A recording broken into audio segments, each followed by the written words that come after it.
And good evening, fans. Welcome to the Yokohama Arena, live here in the Japanese B.LEAGUE for the 2024-25 final. It's Game 2, in which a victory tonight for UTSUNOMIYA BREX would see them be crowned three-time B.LEAGUE champions. But their opponents, the team from Okinawa, now in their fourth consecutive finals, will be looking to push this to a final Game 3, a decider that will be played here live on Tuesday. Josh back calling this one alongside Anthony.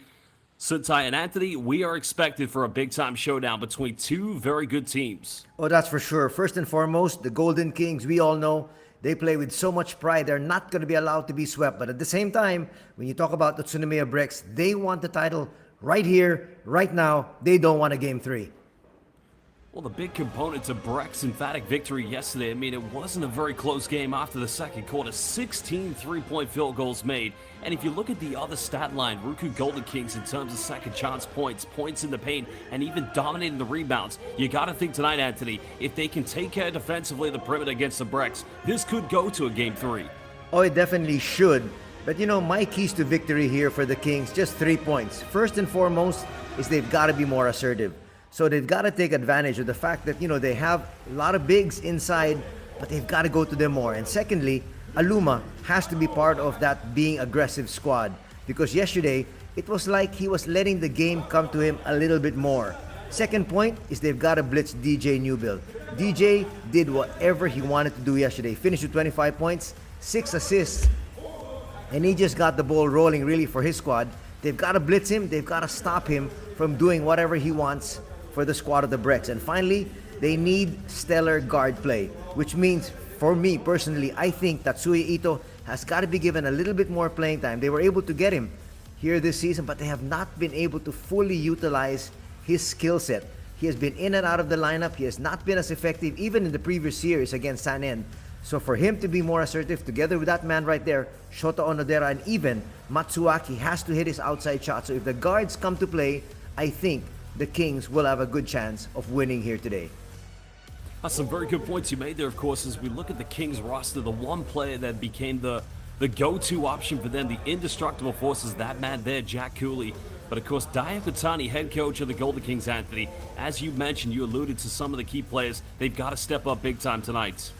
They definitely have to. On the other side, when you look at BREX, their keys to victory, just 3 things. Number 1, they've got to continue to push the pace, because they did that yesterday. They pushed the pace, they got close to the basket, and then they had a lot of open threes, which they made. So if they're able to continue to push the pace, it looks good. It should look good for the BREX. Number 2, they've got to contain Vic Law. Vic Law has been the main thorn as far as their defense is concerned. And he does a whole lot of things as far as the Golden Kings are concerned. So if you're able to hold him down to a more manageable level, and then you should be able to win the ball game. And finally, they've got to limit the second chance points, which means, talking about what you mentioned, Jack Cooley and Alex Kirk, these are 2 individuals they need to be able to keep off the boards, because they get a lot of easy points inside the paint, Josh. Well, now we're going to introduce the key players, but let's enjoy the entertainment here at the State of Arc Arena, the Yokohama Arena. We'll be back as these 2 teams are now introduced.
Well, again, we'd like to welcome everybody here to the Yokohama Arena, the 24-25 B-League Finals. And again, it's been outstanding atmosphere and entertainment so far here from the B-League. Well, Anthony, as we look at this starting lineup, you made a very valid point about DJ Newbill, a man who's arguably been the best import this season here in the B-League. They've got to blitz him defensively, because if he gets cooking early on, it's going to be a third championship for the BREX. At the same time, looking at the starting lineup, no changes here for Coach Daya Kitani. It would have been nice, if you ask me personally, to get somebody like Tatsuya Ito in there just to give them a little bit of a spark. Of course, Onodera is a little bit taller because he is 6 foot flat. Tatsuya Ito only 5'8", but Ito, with all his experience, I feel could just given them an extra jolt. Absolutely, and I think that having the fact of Shota Onodera, as we've seen him in previous seasons really play off guard, he has to take on the responsibility of the position of Ryuchi Kishimoto. And Anthony, two issues that we identified yesterday: the lack of a floor general for the Golden Kings, but also the inability to defend the 1 through 5 switching, especially on the high pick and roll, because as we know, the BREX, everybody is a three-point threat. They're going to spread the floor, and so many individuals like Arakawa have also been able to if given the opportunity. They were given some burn yesterday, but they weren't really able to deliver. But look at some of the youngsters on the other hand of UTSUNOMIYA BREX, talking about Tatsuya Ogawa, came up with so many huge baskets, and so the bench also will play a key part. In fact, that individual right there, Makoto Hiyajima, only had 5 points yesterday, Josh. He's capable of scoring a whole lot more, and they still won. With him just scoring 5 points, they won going away. Hiyajima, the three-point B-League champion. We'll see how he does tonight. The first time these two teams met in a final was again 4 seasons ago, and it was the BREX who broke their heart. And since then, the Golden Kings have gone to every single B-League final. Will we go to a Game 3, or will business be wrapped up? Golden Kings trying to get off to a good start, something they did do yesterday. But identifying the difference in depth between these two teams, they go quick to Cooley, getting his own rebound, and the putback is good. And Anthony, something we saw from the big man in last night's game. That's what we talked about yesterday. You said they needed to be able to go inside to Jack Cooley and Alex Kurt because of that big mismatch, because they are huge individuals inside that paint. They did so, and they're now leading 2-0. Onodera trying to get up in the face of DJ Newbill. Is now BREX finding the mismatch here. Well, foul has been called, and that's going to be an early call against Vic Law. But again, identifying those switches defensively, that is where the Golden Kings are going to struggle. I was very close to saying they got the defensive stop that they would have wanted, but there was a lot of contact there on the arm. Well, Vic Law trying to argue that he's got full ball, but I'd have to agree with you on that one, Anthony. I think don't matter what kind of lawyer you've got, nobody's going to be able to win that case. As currently the free throw line, the man drafted by the Portland Trail Blazers in the 2013 NBA draft. Kills had his BCL Europe experience playing in Bosnia and Herzegovina with the likes of Igor Kea, but first came to the B-League, where he ended up playing against the team we knocked out in the quarterfinals, the Mikawa Seahorses, and quite a very well experienced player, CBA experience. They're going to need him to come big again tonight. Makes both those free throws, ties things up, and that's also important here for both these squads to keep things close, especially for the Kings. They cannot allow the BREX to just pull away. The ball penetrates, but again, Cooley just simply fighting for the offensive rebound. The question is, how long can he maintain that dominance? Now going for a post-up. Another jump hook. Kings battle again. Onodera putting up a circus shot. Felt he was going to get fouled, but nothing given. But again, I like that possession, trying to go inside to where their strength is. And once again, that is a breakdown in defense. That can't happen. Well, he is just such a versatile player. You just have any problems defending him as a foul's going to be picked up. That's going to be number 1 against the BREX here in the first quarter. He's a very tricky player to defend, as I mentioned, but the thing about him is he knows how to create his own three-point shot, Anthony. That's true. That's why it's really so difficult to be able to clamp down on him. Keep being heavily defended. BREX trying to force a turnover, and that looks like it's going to be a jump ball possession. The arrow going in favor of the BREX. Not a great start here for the Golden Kings. Looks like things starting to get heated up. We're only in the first minute here. But it's right here what we have alluded to so many times. Here is where they desperately miss RyukyU Kishimoto, and I think I've got to agree with you. Tetsu Ito might be a better option to start at the point guard role. As there you can see Endo buries a three-pointer, now making his third 3 of the finals. This is where the Golden Kings have got to be very careful. They cannot allow all these three-point barrages to begin, or else they're going to be playing catch-up the entire match. Ooh, looks like he's taking a shot there. Not quite sure if it's the hip or the thigh, but play is still allowed to continue. More coming off one screen, now pulling up for 15. And the putback. Well, who knew that Alex Kirk had the bunnies? Well, he's 7 feet flat, so he doesn't really have to jump that much, Josh. Alex Kirk again, now in his second team here with the B-League. And another foul drawn, so it's going to be free throws coming up for Makoto Hiyajima, and BREX already dissecting the Golden Kings half-court defense. And that's one of the main changes that I've seen so far here offensively for the BREX is now they're trying to go inside. They're not just settling for those outside shots. So they're varying their offense. Well, Golden Kings backcourt defense needs to be held more accountable. They've got to be able to prevent, whether it's Makoto Hiyajima or even DJ Newbill from getting into the paint, because once that happens, it becomes a calamity for the Golden Kings post-interior defense. Not to mention the fact that a lot of these world imports are picking up early fouls here, talking about the Golden Kings. So already 1 on Kirk and also 1 there on Vic Law. Hiyajima missing the second free throw, but still a 2-possession lead for the BREX. Onodera finds Law much better, goes in, finishes off the bank, and he cuts it down to a 2-point deficit. That's what Onodera's got to do. He's got to really be assertive. The Kings again switching on every single screen. Now what they want is Alex Kirk to come and hedge. Bajera from the mid-range. Another offensive rebound. Newbill coming up with it. And now left with time and space. And he sinks the triple. You cannot leave DJ Newbill that wide open. But of course, that was a breakdown really, because that was a second chance point already off the offensive rebound. But you've got to really be able to keep an eye on him. And here comes Waki scoring quickly there, Josh. Again, we saw this in the early stage of the first quarter when he was aggressive. Their offense looked more confident. And I'll say this again, Anthony. When the Kings are able to get into the open floor, that is when they're most effective. I agree. Well, the fans now happy because their squads, both squads actually look like they're very fluid offensively.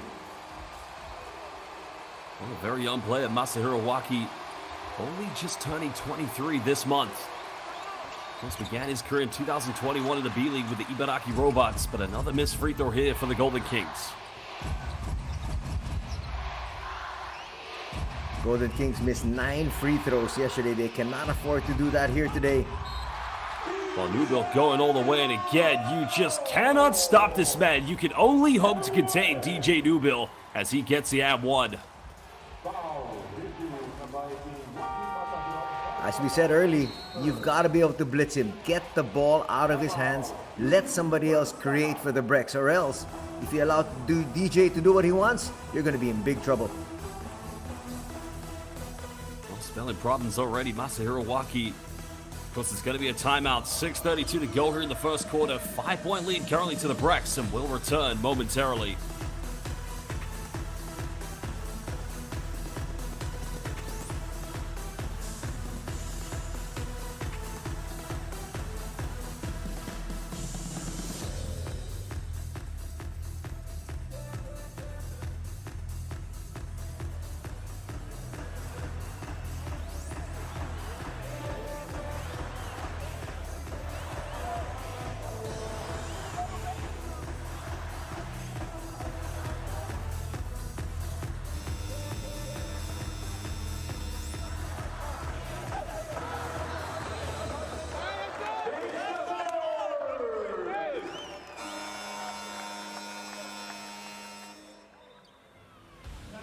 Well, welcome back, everybody. We're live here at the Yokohama Arena for the 8th B-League Finals here at the Yokohama Arena, as mentioned.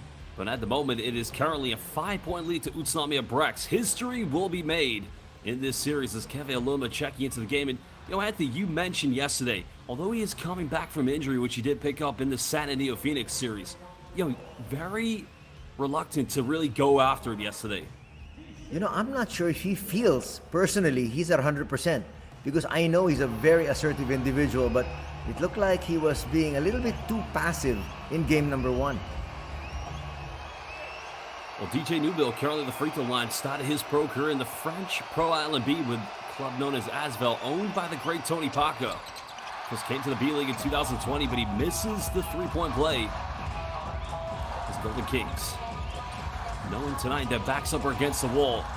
Will they do it in old-fashioned, make that comeback, or can they push this to a final game 3? A kickball violation is going to be given against the BREX. Well, I like what I'm seeing so far. They're trying to go to Aluma as early as they possibly can in the shot clock.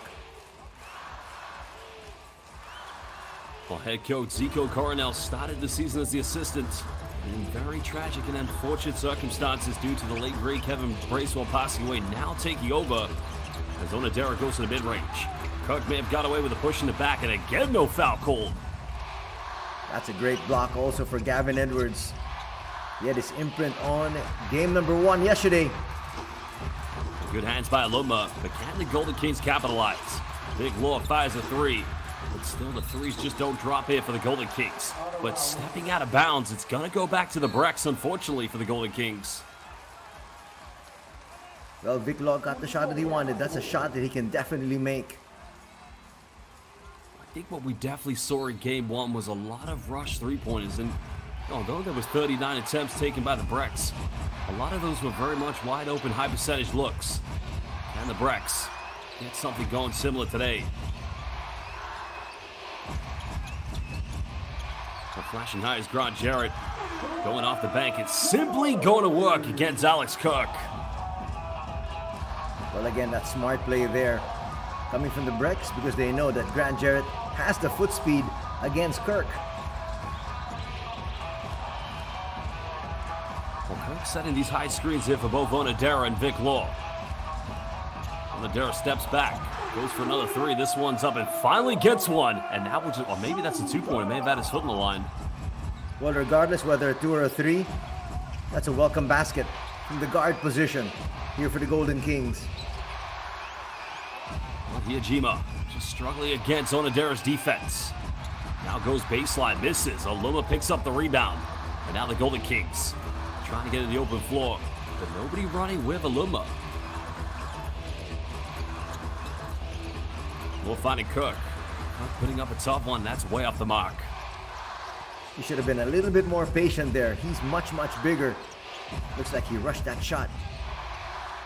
Well, I'm slightly concerned now about Jack Cooley because we did see him take a bump. As again, simply dominant play coming from Grant Jarrett. And Anthony, I think he wants to play for an MVP tonight. Looks like it. It's now a 6-point lead put up here by BREX.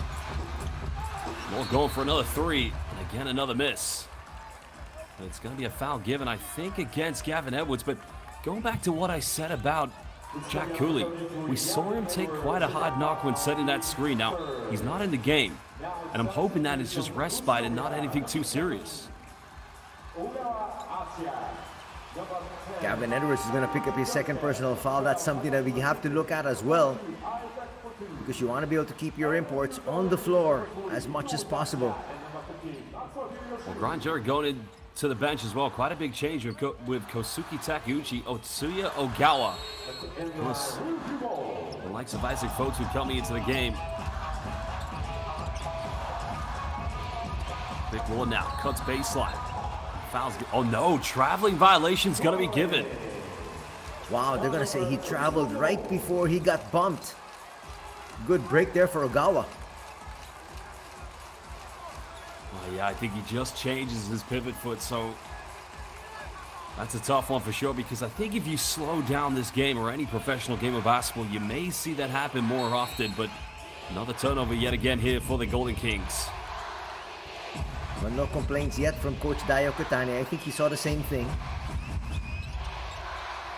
Young 22-year-old Atsuyo Ogawa now taking on big responsibility this seasea's Nubel's made 1 3, and he buries another one. And the BREX already flying with confidence from the three-point line. And already with 13 points. Check that, with 10 points in double digits. And we're still in period number 1 for DJ.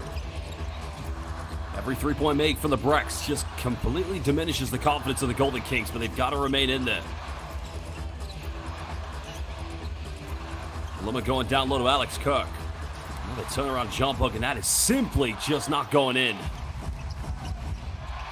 Well, here comes Newbill. Newbill attacks against Kiva Luma. Another offensive rebound picked up by, this time, Isaac Fotu. BREX just want this game a little bit more than the Golden Kings. It looks like it. All those 50-50 balls, offensive rebounds, going to BREX. Well, Takeuchi just missing from 17. Still a single-digit deficit now for Golden Kings. And this time the foul's going to be given. That's going to be the final team foul against the BREX with 2:55 to go here in the first quarter.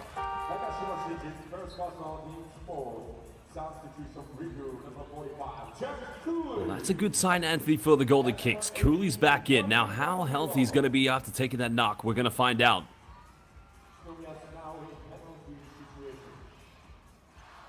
Let's see if they can go right into the post and see just how healthy Jack Cooley is. Well, there's a pick and pop now. Aluma fires a 3. Coming up with a 50-50. Draws another foul. It's on the ground, but it's going to be 2 free throws. So for the next 2:47, Golden Kings have 1 foul to give, but they are now currently in the penalty.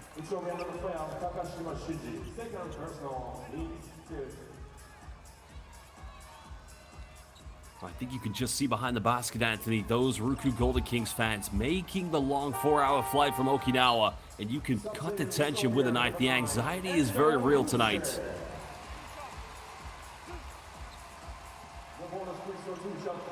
Another crucial stage here for the Kings. Whenever they get to the line, they need to be able to make those shots. They missed 9 yesterday. Actually, they only shot 57% from the 15-foot line. It's got to be much better if you want to be able to have a chance of winning game 2. That's a very valid point. Kevin Aluma, the man who replaced the hero of Okinawa, Alan Durham, who did go back to play in the PBA for the Morocco Bolts. Second free throw made, 7-point deficit.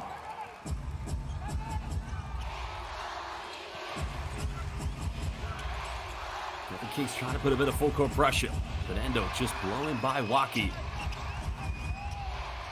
Tough matchup for Matsuwaki, having a handle and can try to contain DJ Newbill. Now we're to 10 here on the shot clock. Ogawa's got to isolate. Made a few yesterday, unable to get this one. And Aluma towering for the rebound, but a foul's going to be given. And it's on Isaac Fotu, so that's going to be free throws, I believe, coming up again for RYUKYU. This is where they can really make a move. Look at them jostling for position inside there, Josh. See, I think the foul is given. I kind of want to disagree with this one because maybe it's because Fotu does come from behind, but that's a tough one in my mind. I'm 50-50 about that decision, but Onodera, he'll go to the bench for RYUKYU. Cooley now the charity stripe. That's going to be their first miss. Troubles still persist. They have to take advantage of all these free throws given. They paid the price yesterday for not doing so. Well, Jack Cooley, the man who's almost like the WWE wrestler, the amount of wrestling he does in the paint to fight for every single rebound, averaging 9.9 rebounds a season, as now he cuts it down to a 6-point deficit.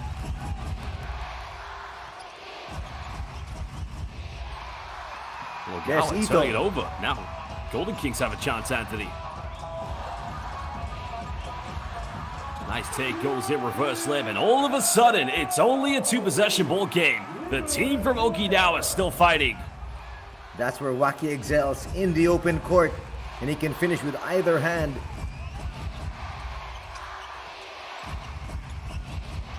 Well, BREX need to take care of the basketball. Ogawa finds Endo. Endo again fires a 3, but another offensive board, but they're unable to contain it.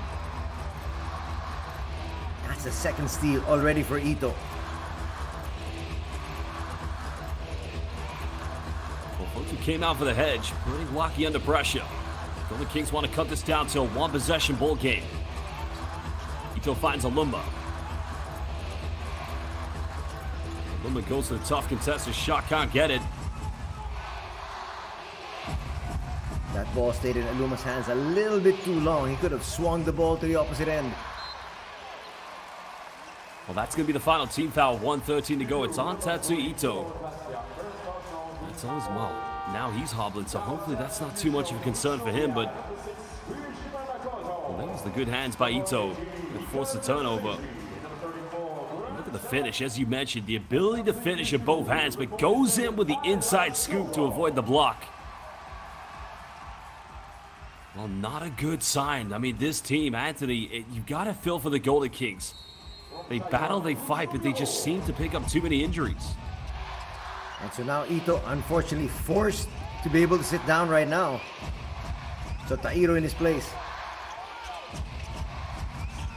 Kotu going for a seal-off. Jarrett wide open. Closed out on defense. A good closeout by Alumba. Well, Shogo Taeda does play with explosive pace. But he's got to keep it under control. Nice dish off. Goes in, but Cooley unable to get the ad one. And a foul against Grant Jarrett. And they are looking for their big man a little bit early in that shot clock, which they did not do a whole lot yesterday.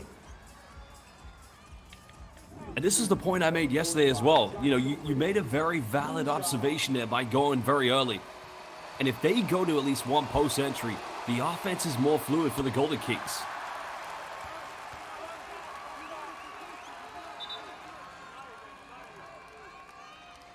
Well, Takashima on the bench again with Ogawa, and 2 fouls already for Gavin Edwards. Grant Jarrett's got to stay foul trouble in this next 50 seconds. Neither team with any fouls to give.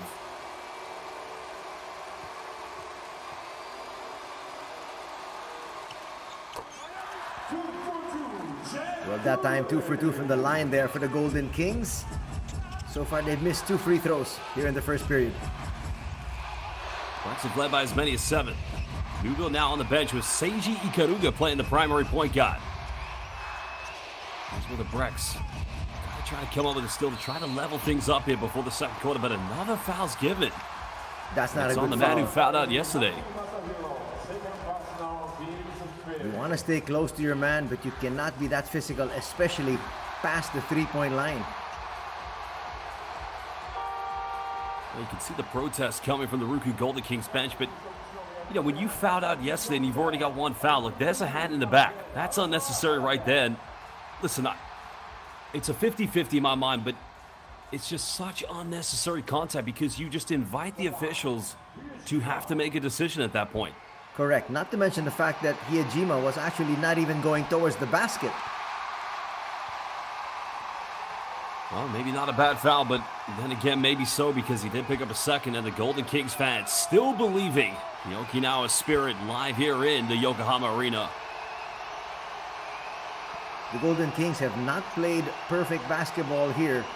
In fact, they've been playing below par if you really look at it, but still, they're just trailing by 2. That's a good sign. Well, second free throw miss. Matsuaki comes up with it. Golden Kings chance to level things up. Maybe take the lead with a three-pointer. Now Arakawa finds Cooley. Cooley goes in. Bumps can't finish. And again, falling into the hands of Kivaluma. Now that's a jump ball. The Golden Kings will get it back. Talking about free throw misses, Makoto Hiejima has missed 3 already here. Well, the three-point B.LEAGUE champion Makoto Hiejima has been prone to show inconsistency from the charity stripe, but great hustle by Kevin Alumba. 7 seconds, well, 7.6 seconds difference between both game and shot clock. Baseline possession coming up for the Golden Kings. Arakawa being switched on defense. Now down the middle, kicks out. 3 is up in the corner. 3 is good, and finally, Golden Kings retake the lead. That's huge. Once again, we talked about guard play.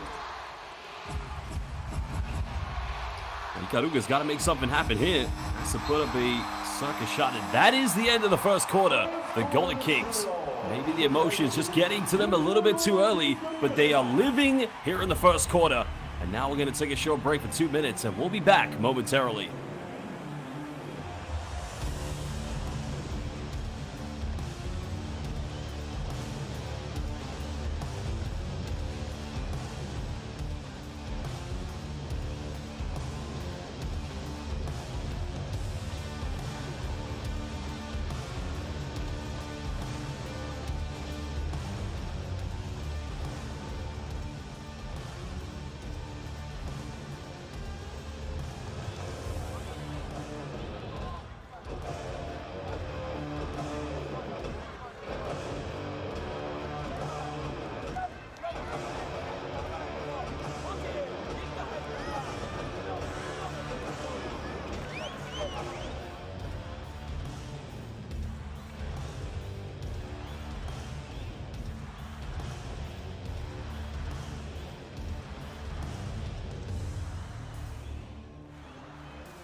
Well, welcome back, everybody, live here at the Yokohama Arena for the 2025 B-League Finals, where at the moment the RYUKYU Golden Kings have retaken the lead, and I have to correct myself. They trailed actually not by as many as 7. It was 9 points. But Anthony, another crucial stat is 10 points in the paint for the RYUKYU Golden Kings. 9 of those have indeed been second chance points. Well, we talked about that during the pregame. That is where they have to assert their might, because obviously, when you look at the BREX, they do have tall players as well, but not as hefty and as huge inside as Cooley and Alex Kirk.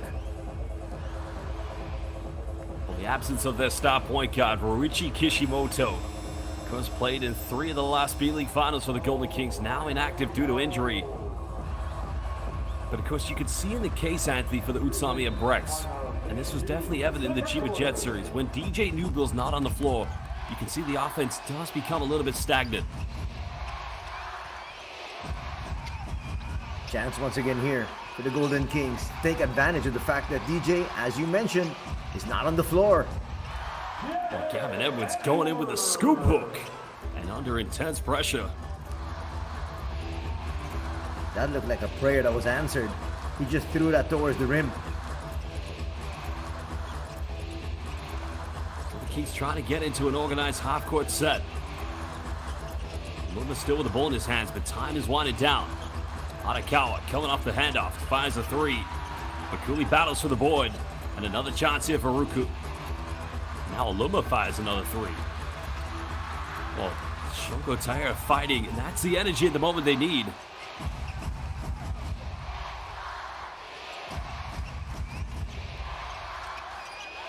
Have led by as many as 9 points. Now looking to extend.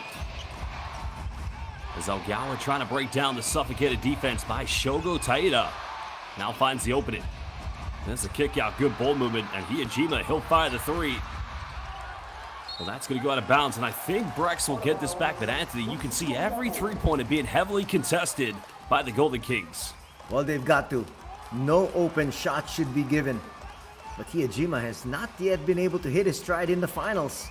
We talked about the fact that he only had 5 points yesterday, but that was a win though for the BREX. But today, he's missed from 3, and he's missed 3 free throws. A double change coming in for the Golden Kings. Both Vic Law and Alex Kirk re-entering play. Of course, Vic Law, player who they are heavily dependent on, especially when he did transfer from the Chiba Jets at the end of 2 seasons ago. But you know, he had his struggles in game 1. And he's got to be more fearless, more aggressive if they're going to come up with a crucial win tonight. A while ago, you saw Tatsuya Ito on the bench. He looks like he's okay. He's ready to go. Just waiting for the call from Coach Oketani. Fresh 14 here for the BREX. Narrow margin of 1 point as now they go down low to Isaac Fotu. But a foul is going to be called on the ground against Shogo Taira. And I just don't think he needs to go. I mean, look, the energy from this young man is just so crucial for this team. But he doesn't need to be committing these kind of fouls. Agree 100%. Because Alex Kirk was right there.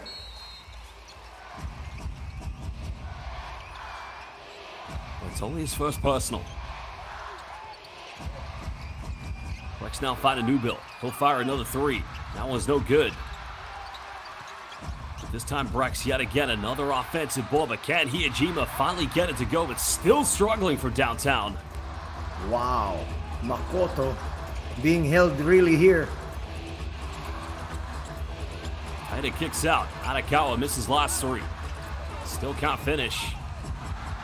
BREX now making it tough, but they inadvertently turn it over, and the Golden Kings will get this back with 14. I'm wondering why they're trying to rush things here. They don't have to. They're up by one. The pace really and tempo are to their liking. Well, you're absolutely right, especially given the fact that depth is much bigger and probably greater in the case of UTSUNOMIYA BREX. The Kings for a third consecutive offensive chance to retake the lead. Oh, again, a careless pass and miscommunication from both Alex Kirk and Vic Law. And that pass wasn't even close. That's going to be the third turnover here now for RYUKYU.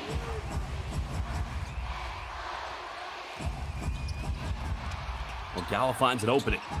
Goes up against Taida, misses heavily. Well, not a great start here in the second quarter for both these two teams.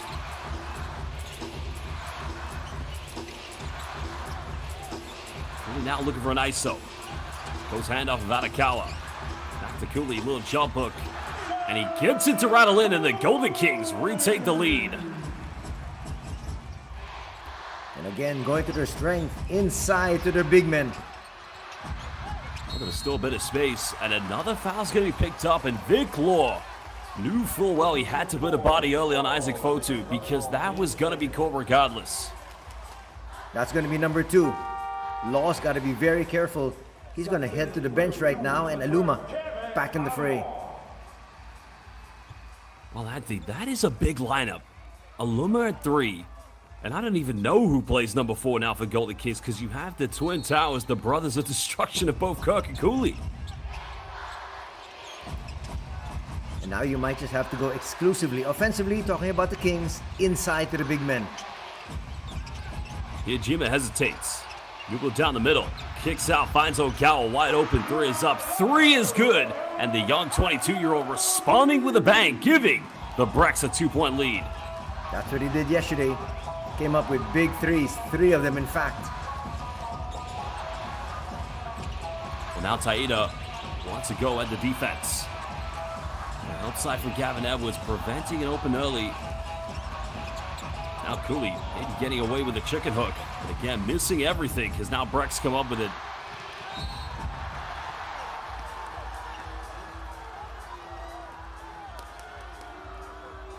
Well, that was a smart play by Hijima because he had Hayato Arakawa in the open court and just went sonic boom at him. And now draws a foul. I wonder if the officials, I think they might go to review this.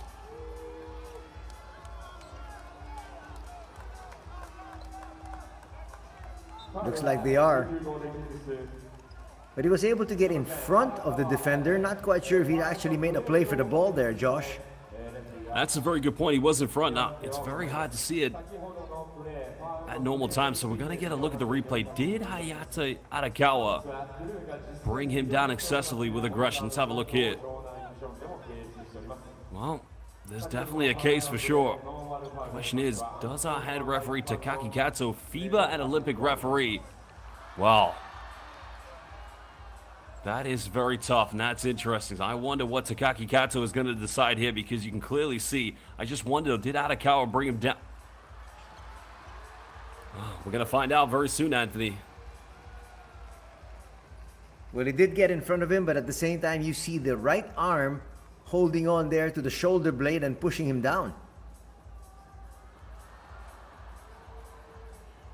And this is tough because the question remains, is it inevitable because Hijima is going so quickly into him, or is that an unnecessary play that does justify an unsportsmanlike? I couldn't call this one. This is tough.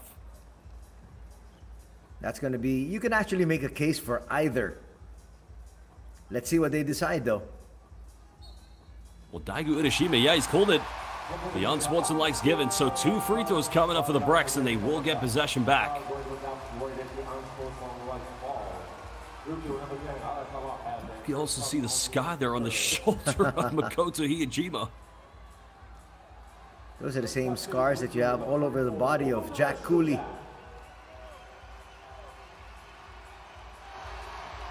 Well, free throws coming up. The man who was the most valuable player at the finals here in the B-League against Golden Kings in 2022. The B-League regular season finals MVP back in 2018, Makoto Hiyajima.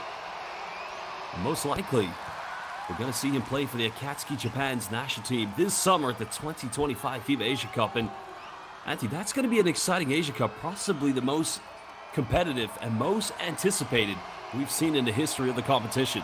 Oh, most definitely will be. Makoto's going to miss another one. That is his fourth miss, and he has missed four. He has 4 of the 5 misses here of BREX from the free throw line. Well, as we saw in Game 1 last season with Golden Kings winning Game 1. Game 2, maybe it's the anxiety of knowing you're 1 win away. But Hiyajima, he's got to remain resilient. He's now Newbill. Got it here by Cooley. Finds Ogawa. So the defense scrambles at the moment as Newbill missing the three-pointer, but another offensive big rebound for the BREX. Well, this is good passing. Ogawa pump fakes. Down low finds Newbill, and he misses, but the putback is good by Isaac Fotu. And speaking of FIBA Asia Cup, we'll see him play for New Zealand. Just too many second chance points being given up here by the Golden Kings. They got 2 offensive rebounds there. Talking about BREX, and they eventually score. That's why they're up by 5. Well, Diakatani is going to have to go timeout with 6:02 to go because his team at the moment, you can see, crumbling and choking under intense pressure. Shota Onodera coming back in. Well, basketball fans watching live on B.LEAGUE International, we'll be back from this timeout momentarily.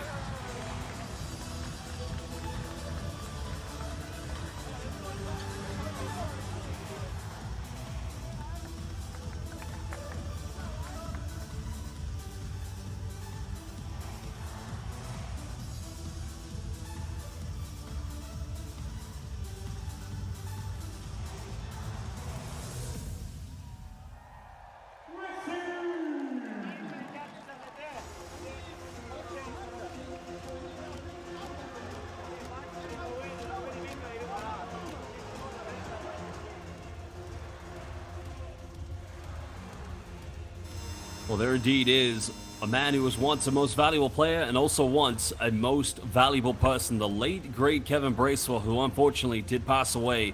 And these BREX players living the beautiful legacy of their former coach.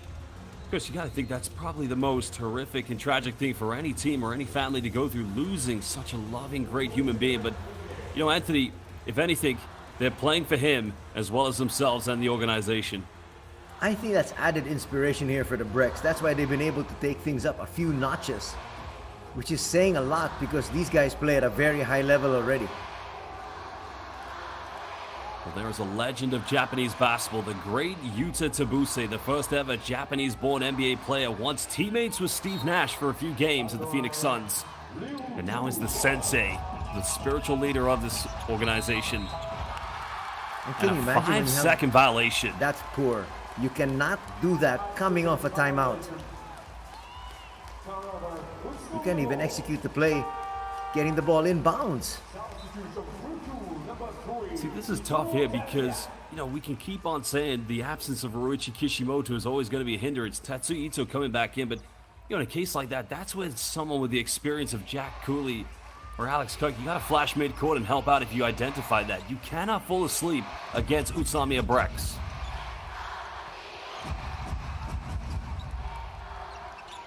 Well, no backcourt violation. BREX only have a few seconds. Edwards getting in the way, but Newbill finds another three. This guy simply is cooking.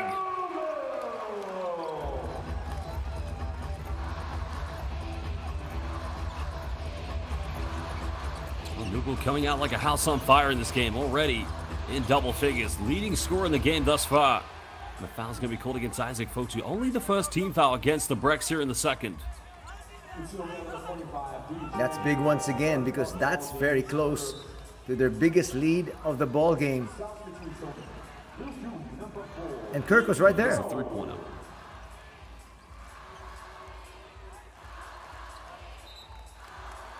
Three-point excellence coming from the BREX.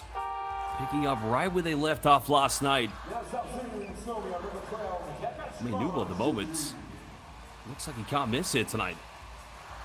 I don't think he can. Actually, he's just picked up from where he left off yesterday.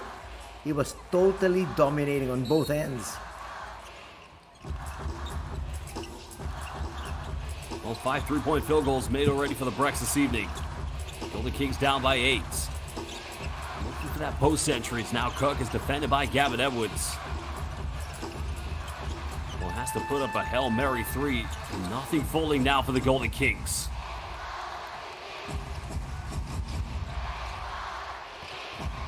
Well, great hesitation by Newbill. Now Edwards looking for 3, number 6.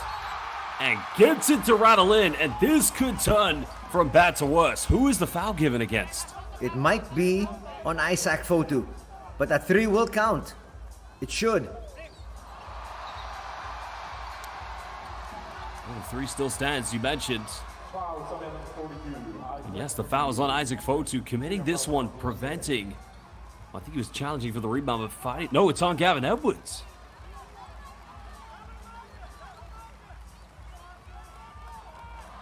It can't be right. It's got to be on Fotu. I think the foul is definitely on Fotu, not Gavin Edwards, because first double-digit lead of the game now for UTSUNOMIYA BREX, leading by 11, almost halfway to go here in the second quarter. The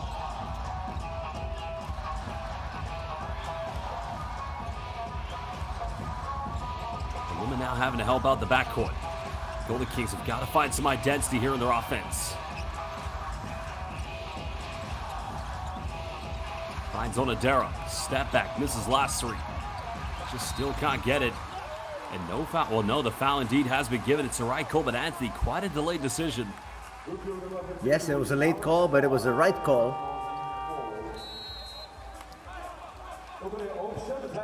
Well, looks like another timeout's going to be called, and hopefully the BREX come out of this timeout a lot better than the last one. But as see, 4:45 to go here in the second quarter. 11-point lead to the 2-time champions, UTSUNOMIYA BREX. We'll be back in just under 1 minute.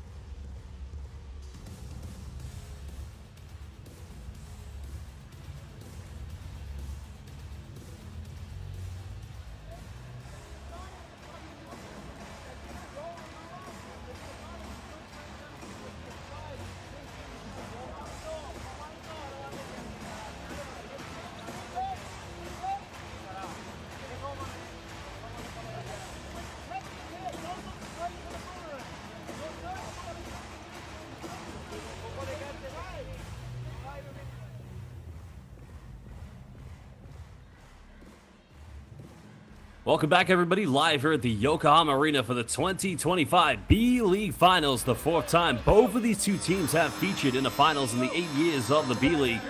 And at the moment, a win tonight for the BREX would make them the winningest team in the history of B-League championships. Well, they won their first B-League championship in the inaugural year, defeating Kawasaki Brave Thunders in 2017. And their second championship indeed came against RYUKYU Golden Kings in this arena in 2022. Josh Beck calling this one alongside Anthony Suntai. And Anthony, you made a very good point. The inspiration from the BREX's play, well, it's even been inspiring for us as of far. Oh, definitely. But for the Kings, we talked about their keys to victory. Number 1 was they need to be more assertive. And right now, it looks like they aren't. Well, Masahiro Waki, one of the key backcourt players, already picking up 2 fouls. Remember, he fouled out last night in game 1. Now Matsuwaki trying to get up in the face of DJ Newbill. And Takashima will fire a 3. And again, the offensive rebounding has been just too dominant and unable to convert by Isaac Fotu. They dodged the bullet there.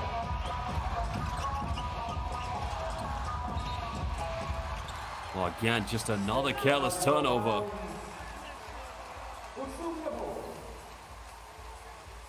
Wow, they had Alex Kirk all by his lonesome inside. If they just spotted him, that would have been an easy 2. Well,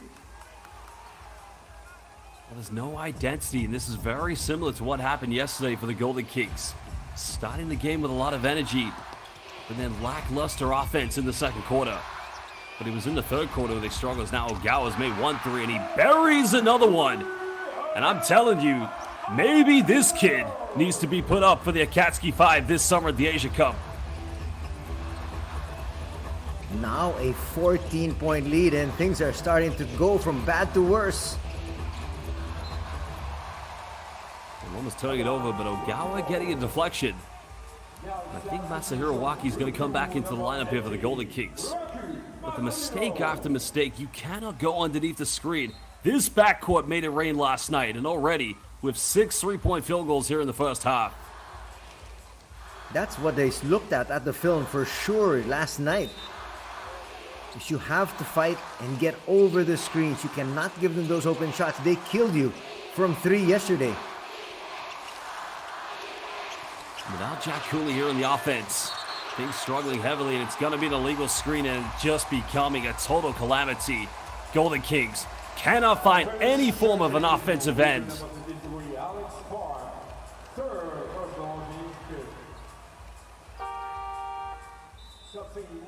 He's going to be in the freezer for quite a while. That's his 3rd personal foul. Well, there was definitely a bit of a movement there on the screen, but unfortunately, Golden Kings now with their 2nd best center picking up his 3rd personal foul. This is going to mean Jack Cooley's going to have to play even more substantial time here on the floor.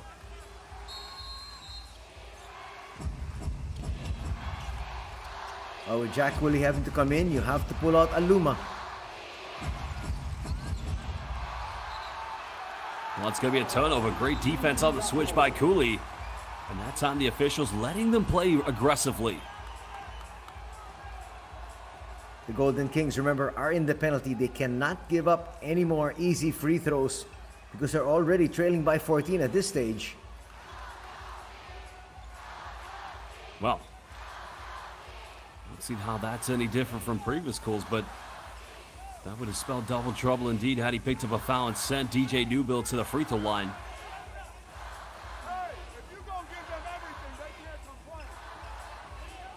You're probably hearing some protests from the BREX players and the coaching staff, but shots now for Golden Kings. They've got to build something. It's been a very, very poor third quarter for them.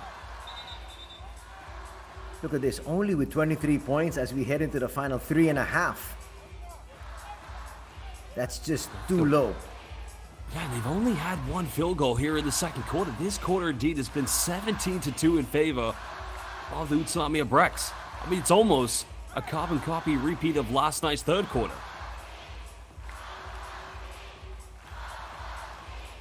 There's no way you're going to be able to win a basketball game by just scoring 2 points. Heading into the final 3 and 33 of a quarter. Much more in a finals game. I think what the officials are trying to figure out here is where the shot clock should be, because the BREX did get it over their half.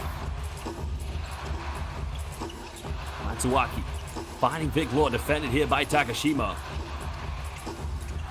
Well, that's a good look from 3. It's up, but again, just can't fall. But a big offensive board coming from Cooley.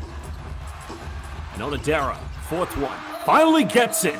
And could that propel their confidence as they still trail by 11?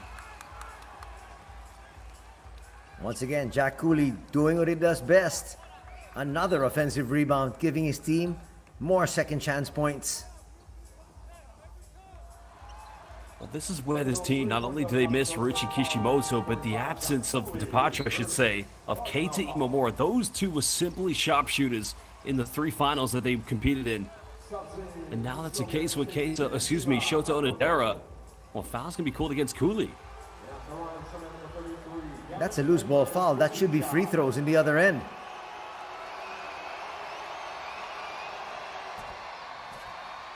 Well, Edwards gets the first free throw to drop. He's 37 years young. Doesn't look like he's of that age, but Because I remember watching him when he played in Greece for Peristeri in Athens. So he actually started his career in the Korean Basketball League with Anyang KGC, but my word, what a magnificent career this man has had. Also, they do quite well in the Olympics for Japan. Right now looking to annex another title.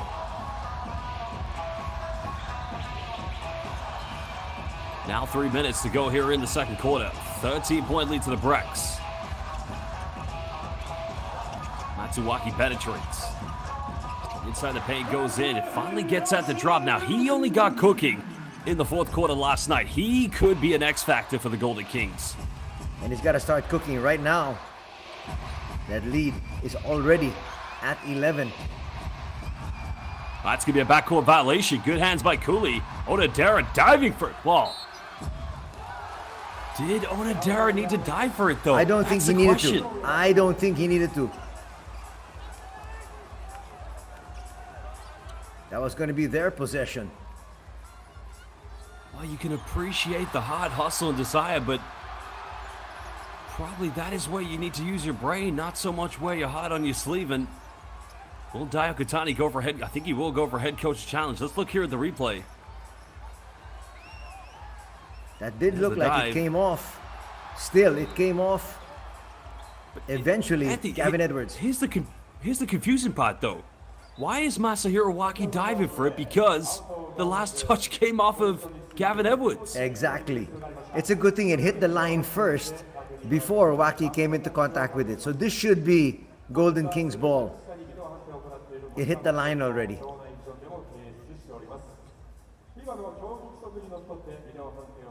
there's the play you can see on the bottom left corner of the rectangle.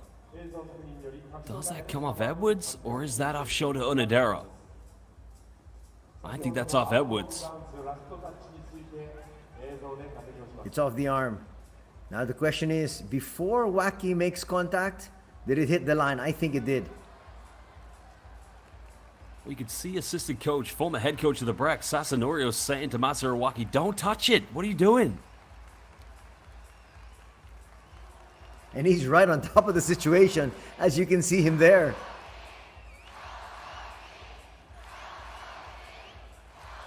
Looks like he was calling out safe. of bounds. That should be Golden Kings ball.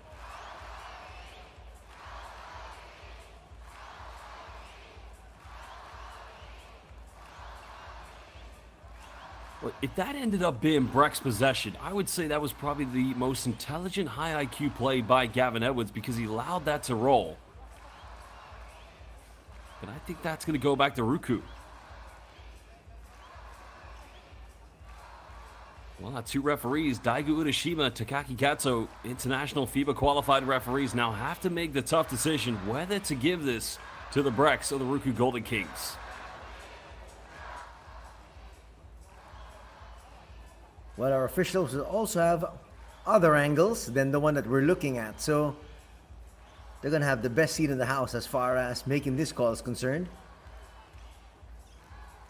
Well, 17,000 fan capacity sellout. Half of those indeed are Golden Kings fans. Half are BREX. Half are going to cheer. Half are going to express their dismay. No doubt about it.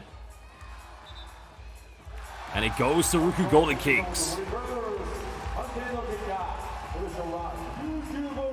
A lot of times you don't want to use your challenge this early in the ball game, but at this stage you're already down 11. You need to be able to score here with this next possession. With 2:29 to go, a target for them. They've got to get it back within single digits. Remember, they got fouled on a three-pointer at both the end of the first and the second quarters, and they went into the halftime break down by 6. Vic Law looking for an ISO. Another tough contested shot. Again, the continuity in their offense just non-existent for the Golden Kings. That's true. You can see it was just Vic Law holding on to that one.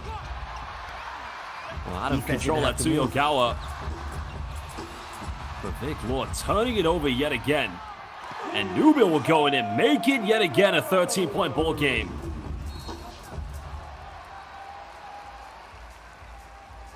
Well, the foul's going to be called on the ground. It's going to be the third team foul against the BREX. Now we're under 2 minutes. Wow, that's going to be a third foul against Gavin Edwards, Anthony. Oh, that's big. It looked like the foul was supposed to be on Jared. It looks like Fotu will have to come back into the game. BREX don't want to get too casual here. Remember, they do have a 13-point lead. But if you know anything about the spirit of Okinawa and the RYUKYU Golden Kings, they're accustomed to making the most drastic comebacks. Cooley down the paint. Trying to go up against Jarrett. Finds a bit of an opening. It's simply just too dominant. That's fantastic footwork there from the big man. Close to double digits here. And he needs more.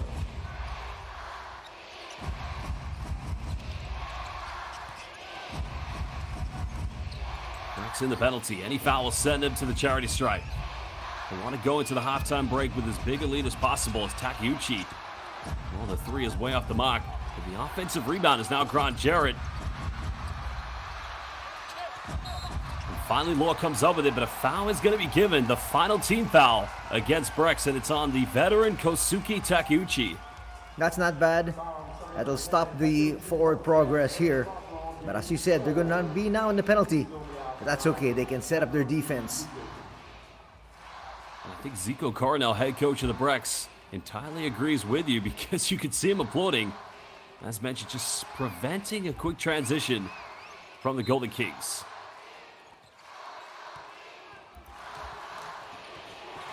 And Law's got to keep things under calm things down. And another turnover, Vic Law. Make that 3 turnovers here in the second quarter.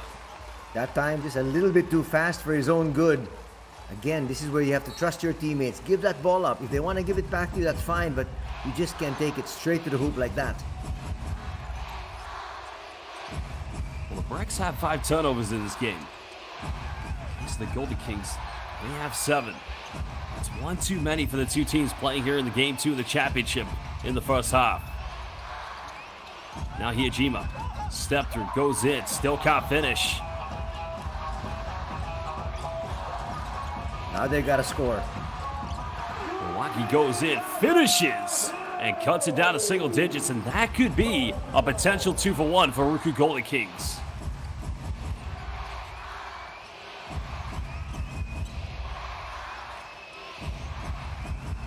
BREX would love to go into the break with that double-digit advantage. Now Hiyajima finds Jarrett, and there we have it, the 11-point lead. No deja vu moment coming like yesterday at the end of the first half. Jarrett has picked his spots perfectly. He had the 3, Matsuwaki's goes in, gets rejected. Jarrett coming up big here. Yeah, that's a sayonara moment. Jarrett defending the paint, becoming the BREX Rim Protector. Solid insurance policy. No, sir, goodbye.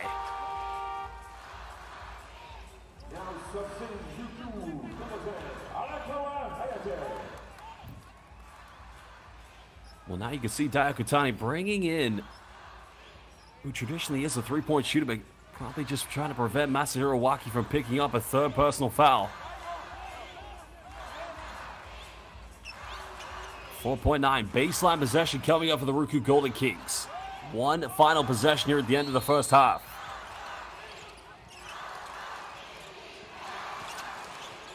Can they get it in bounds? Well, Nadera's got to go quick. Arakawa off the bench, and he sinks the triple. And that gives them a little bit of confidence going into the halftime break. The Okinawa Spirit refusing to throw the towel in. Well, Anthony, I got to tell you, this first half definitely has gone in favor of the BREX. But could we see a change in fortunes for the Golden Kings in the second half? Well, now with a little bit of momentum here because of that big 3 here from Arakawa. Let's see if they can get that to start something big in the second half. They need to because they're still down big. Well, basketball fans watching live the B.LEAGUE finals here at the Yokohama Arena on B.LEAGUE International. We're going to take a break here for halftime, so go get a drink, go get something to eat, but don't go anywhere too long. We'll be back in under 15 minutes. Josh Bett alongside Anthony Suntai bringing you the broadcast of this finals.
ソフトバンク。誰もが希望を持って踏み出せる、そんな明日を叶えるリソナグループ。心たぎる瞬間とともに夢やエナジーを生み出す B リーグ。2つの思いが共鳴し、あらゆる人の未来にかつてない熱狂をプラスする。ジョイン・ザ・ホープ。リソナグループは B リーグのタイトルパートナーへ。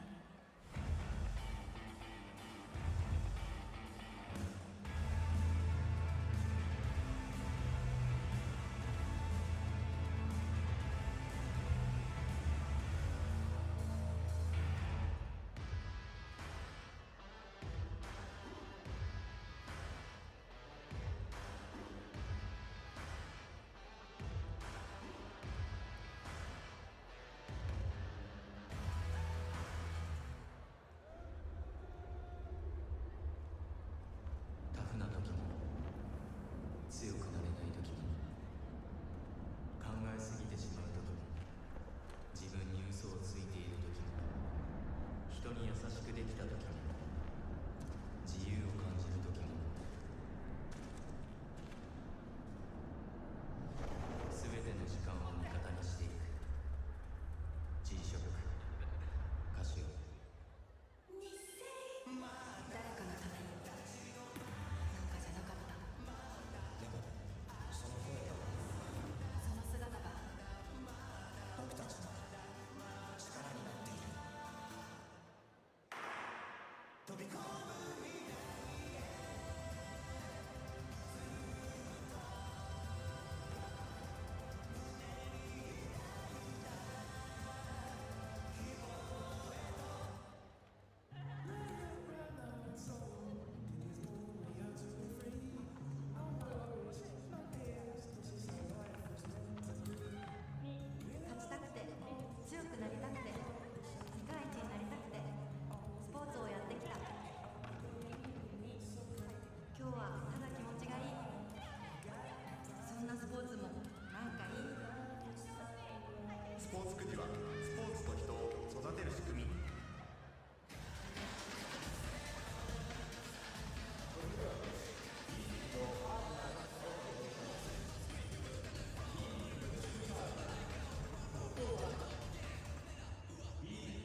Well, hello and welcome back, everybody. We're live here indeed at the Yokohama Arena for the 2024-25 B.LEAGUE Finals, the Premier League of Japanese hoops here. And indeed, it's a rematch in 2022. This is Game 2, in which a win tonight for the UTSUNOMIYA BREX would see them be crowned three-time B.LEAGUE champions.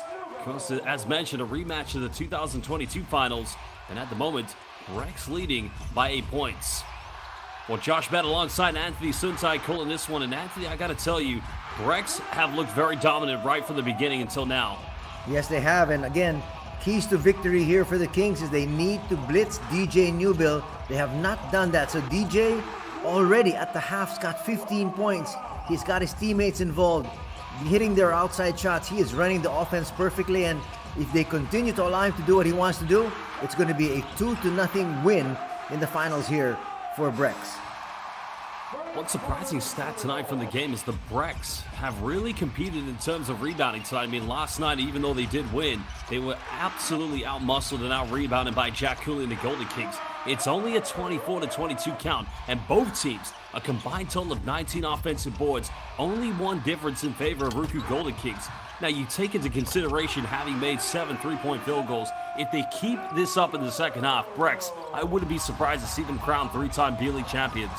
I remember you were using inspired basketball a while ago talking about the BREX, and so far they are really playing inspired basketball. They're getting the 50-50 balls. As you said, they're getting a lot of second chance points as well, which should be one of the keys to victory here for the Golden Kings. But it's BREX coming up with so many second chance opportunities, and they're making it with those 3-point shots.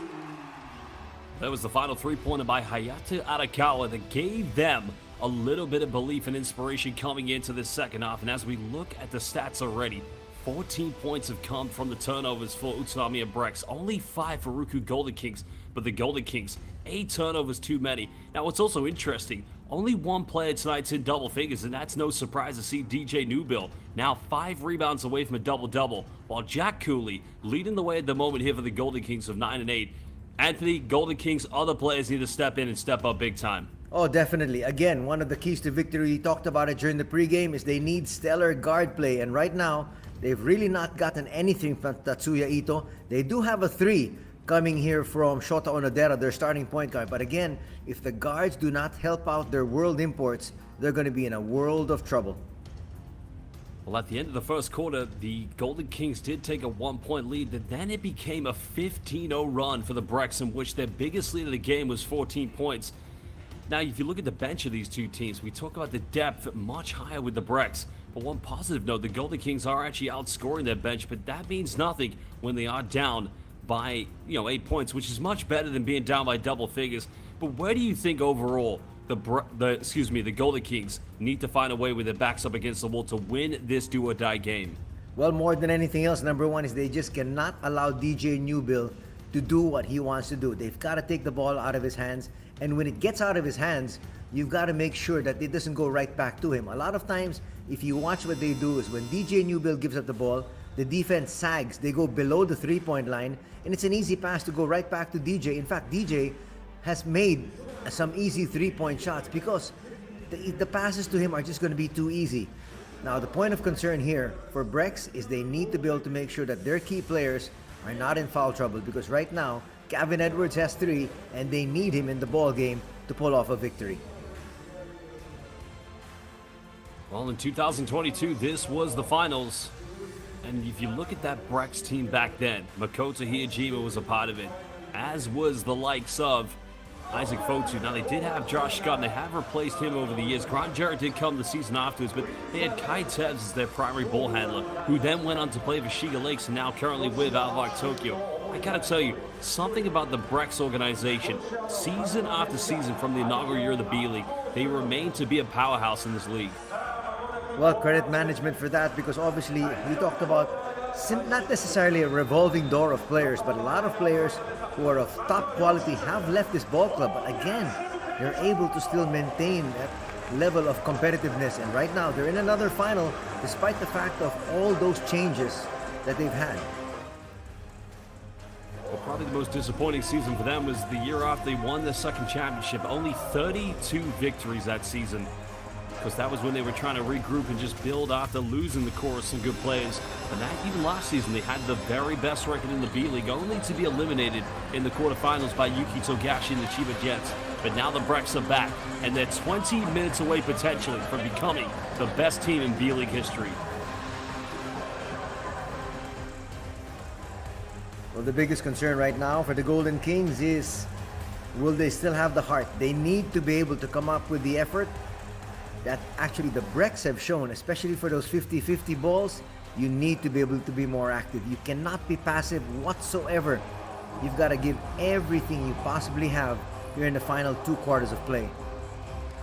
You know, we pay a lot of homage to the BREX, but when we called the finals last summer, or at the end of last season, I should say, it was only a few weeks afterwards, you know, the departure of Alan Durham, leaving the club, KT Imamura, the uncertainty whether he was going to remain. And when those 2 players had left, I thought, you know, how in the world are Golden Kings going to compete for a championship? But somehow they found a way to dig deep, and even playing in the continental competition, which, you know, puts a lot of heavy load games on you, the EASL, they still find themselves back for a 4th consecutive finals. You know what's key also there, Josh, is they're building from within. As you can see there, they've gotten a lot of youngsters. Atsuhi Ogawa, 22 years of age, and Shinji Takashima, 24 years old, who can be real pillars for their squad in the years moving on. Well, Golden Kings getting first possession. Well, again, is that going to be a turnover? No, it's going to take a deflection, but no, they had a very poor second quarter. It was only the 3 minutes to go that they had only scored 1 field goal. They did turn it around slightly, but they don't want a repeat of last night's game 1 third quarter performance.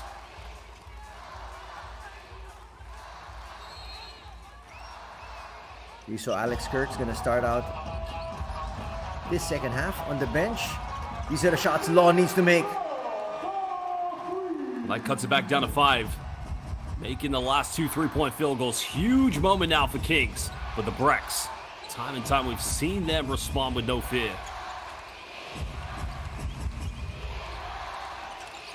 BREX patiently trying to build something. Yujima's had his struggles tonight, but that could change here in the 3rd.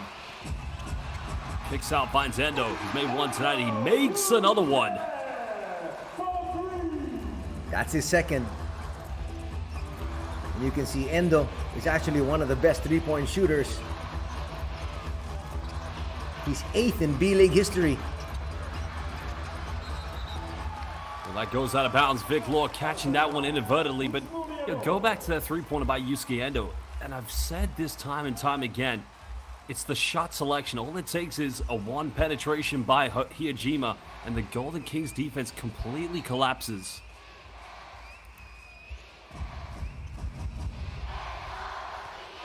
Well, BREX have another chance to go by double figures. Matsuwaki trying to contain DJ Newbill. He's now running the high pick and roll here, but Newbill steps through, penetrates. Now Grant Jared made a few last night. Can't get this one. But they saved this one again, and now they're level on offensive rebounds with the RYUKYU Golden Kings. Another second chance basket. You cannot allow that. And that was actually a layup there for Gavin Edwards. And that just becomes intrinsic motivation. Golden Kings, they've got to ask themselves, do we want to take this to a game 3? Law made his last 3. Step back. In and out, can't get it, but a foul's going to be called against Yusuke Endo.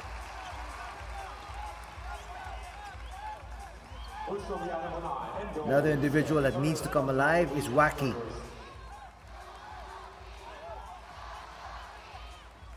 Ezekiel Coronel may be arguing the case, that could have been a potential kickoff, but I'm not quite sure that's going to be. Well, there's the offensive rebound, as you mentioned, Anthony. Just too many easy buckets here for the BREX. On the other side, the Golden Kings have to really struggle for their points, but there's an easy layup there, this time from Monodera. Well, that might be the only time we've seen in the finals BREX's defense just getting caught napping. Newbill made a few 3s tonight. Can't get this one. Moore comes up with it. Now wants to run, but a foul's going to be given now. Don't know if that's on DJ Newbill or if it's on Grant Jarrett. Somebody lost a shoot. It's going to be a Newbill. Well, Anthony, I think back in our day, low tops would have been banned. That's true. You know, the game has changed, period. Not just what they're wearing, not necessarily the uniforms, but, you know, the style of play of more three-point shooting. Well, it has its benefits. If you go to the NBA, it was the Boston Celtics attempting 63-pointers in that series against the Knicks and missing 45 of them. So the game has changed indeed, but, you know, I'm very classic. If you can't hit three-pointers, you've got to find other ways to score, and that's definitely been the case for the RYUKYU Golden Kings tonight. I hear you. In fact, just thinking of teams taking 45 threes is unheard of. Missing 45 threes? That's ridiculous. The Golden Kings another chance to chip into the deficit, down by 8 points. Waki finds Cooley, goes in, finishes, and much better execution by RYUKYU. Now in double digits is Cooley. And they go to their strengths. They need to. Gavin Edwards finds another three. It's not going to go. Lord Towers for the rebound.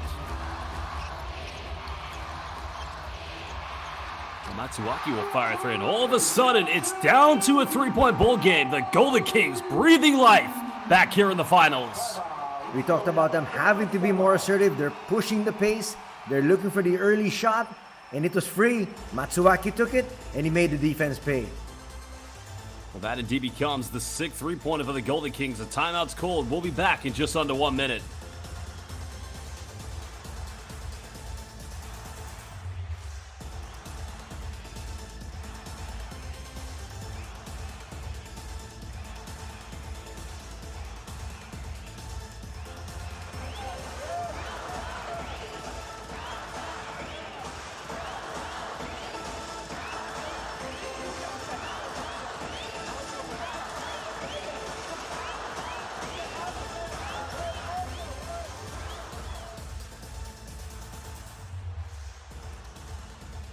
Well, here's another look at the play. The nice dive coming from Masahiro Waki, finding the big man, Jack Cooley. But I tell you what, that three-pointer by Yoshiyuki Matsuwaki has definitely got to be something. They've got to, you know, inspire themselves from within. It almost feels like this Golden Kings team's relying too much on intrinsic motivation. They've got to make sure together they collectively fight this one out to the very end, Anthony. There's still a whole lot of basketball to be played, but again, it starts with the belief. You have to be able to believe you can come back. And right now, just with a three-point deficit, that belief looms larger in front of their eyes. Well, Matsuwaki made three-pointers in the fourth quarter, but at that point, it was just too little too late. And the BREX, having led by as many as 14, that's only been chipped down to 3. Well, Edwards misses last one, and he buries another one and make that three-pointer number 9 for the BREX. That's just too much space given to Gavin Edwards. He'll really make you pay. You've got to have a hand in the shooter. Still only a 6-point deficit. Cooley finding Waki. Finds Cooley in the paint, goes in. Much better play. The BREX at the moment finding a new challenger here in the third as opposed to yesterday.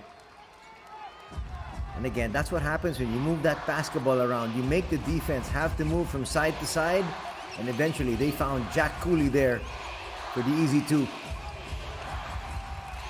Well, switch on defense. Now Vic Law having a matchup with Gavin Edwards. Nice penetration by Hiyajima. Probably could have gotten a bit of contact. Yujima now starting to find his rhythm. Waki goes in and just gets that one to drop, and a tough move by Masahiro Waki. Well, much better start here offensively for both these squads, but especially for the Golden Kings. Clear mismatch now for Jarrett.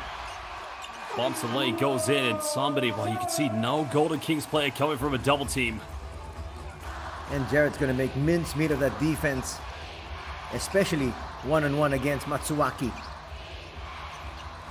3 players now in double figures. Waki wide open. 3 is up. And the tip-in is good. Golden Kings fighting for second chance points and giving everything here in the third. 7 points now for Vic Law, so what he's doing. He's trying to be more active, not just holding on to the basketball outside that three-point line. And it's working. Levitz kicks out, number 10. Not going to go here. Goes over the backboard. It's an out-of-bounds violation. 5:13 to go here in the third quarter. Game 2 of the B-League Finals. Now more ceiling on the floor here for the Golden Kings as Alex Kirk makes his re-entry. Well, 2 3-pointers coming from this young man, Atsuyo Ogawa, and his explosive play in the backcourt has disrupted and caused a lot of issues for the Golden Kings defense. We'll see how this plays out for the next 5:13.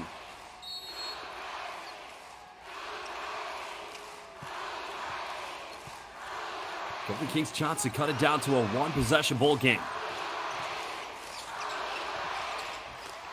Loomis straight off the bench. Now finds Kirk.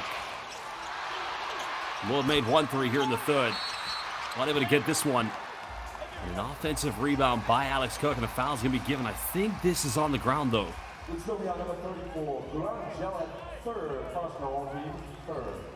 That's going to be the third now on Grant Jarrett.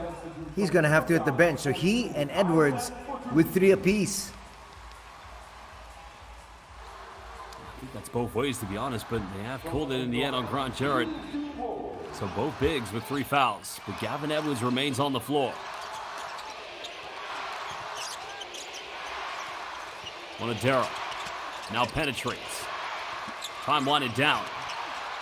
Finds Kirk. Pump fakes, goes in, cutting it down to a 2-point deficit.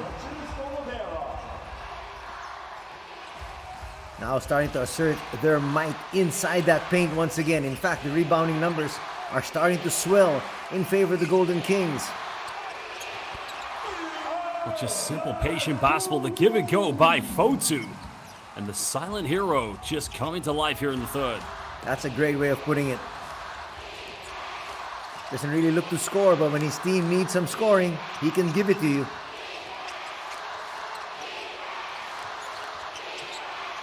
And Kirk getting a bump there from Gavin Edwards. Onodera penetrates, goes in, too strong, can't get it, but the follow-up yet again by Aluma. And Golden Kings showing a little bit more hunger here in game 2. Finally, Aluma with some positive contributions. That could spur things for him from an individual standpoint. Ogawa still has it. Final seconds. Fotu went for the 3 and just can't get it. And now RYUKYU, they can tie the game up. Maybe take the lead for the 3rd time tonight.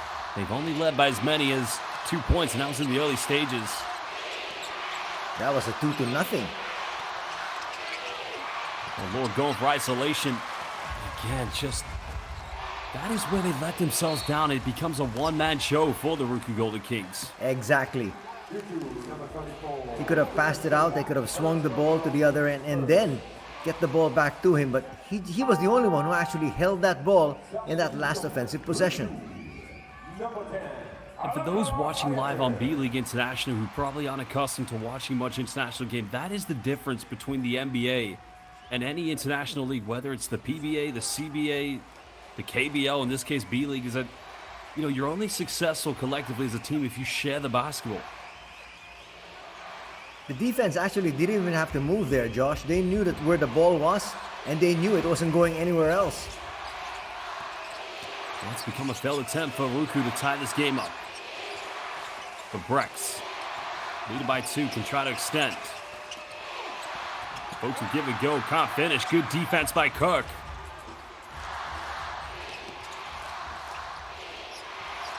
Milwaukee wanted to run. And now Law has the space. Time, can he isolate?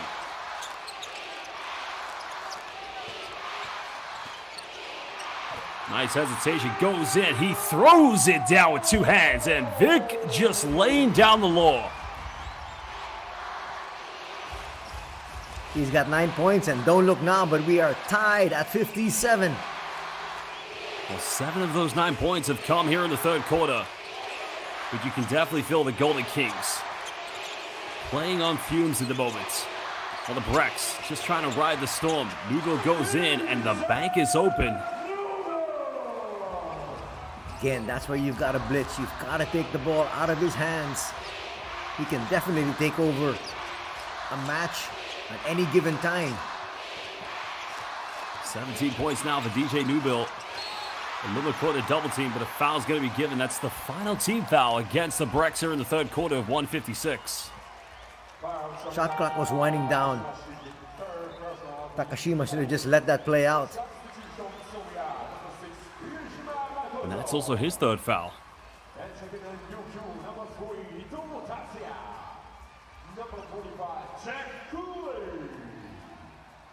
Well, Jack Cooley's going to re-enter play. Both Vic Law and Alex Kirk will go to the bench. So that leaves both Aluma and Cooley on the floor at the moment. Well, they deploy Tatsuya Ito once again. Waki tries to go in, hangs, and again levels things up at 59 apiece. Strong move by Waki. Nothing much Ogawa could do there, but just give him the 2 points. He's only the second player tonight to get into double figures for the Golden Kings. Hijima pump fakes. Switch on defense. Waki comes up with it. Now they have numbers. Waki fakes a Euro step, but again, no good. Preventing the Golden Kings from taking the lead. Waki actually had an open teammate on his side. Didn't want to make that extra pass.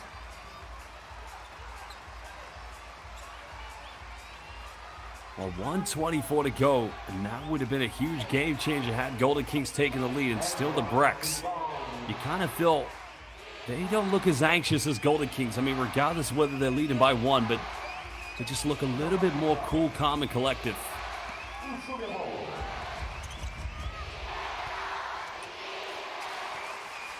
Golden Kings have 2 fouls to give. Well, there's one of them.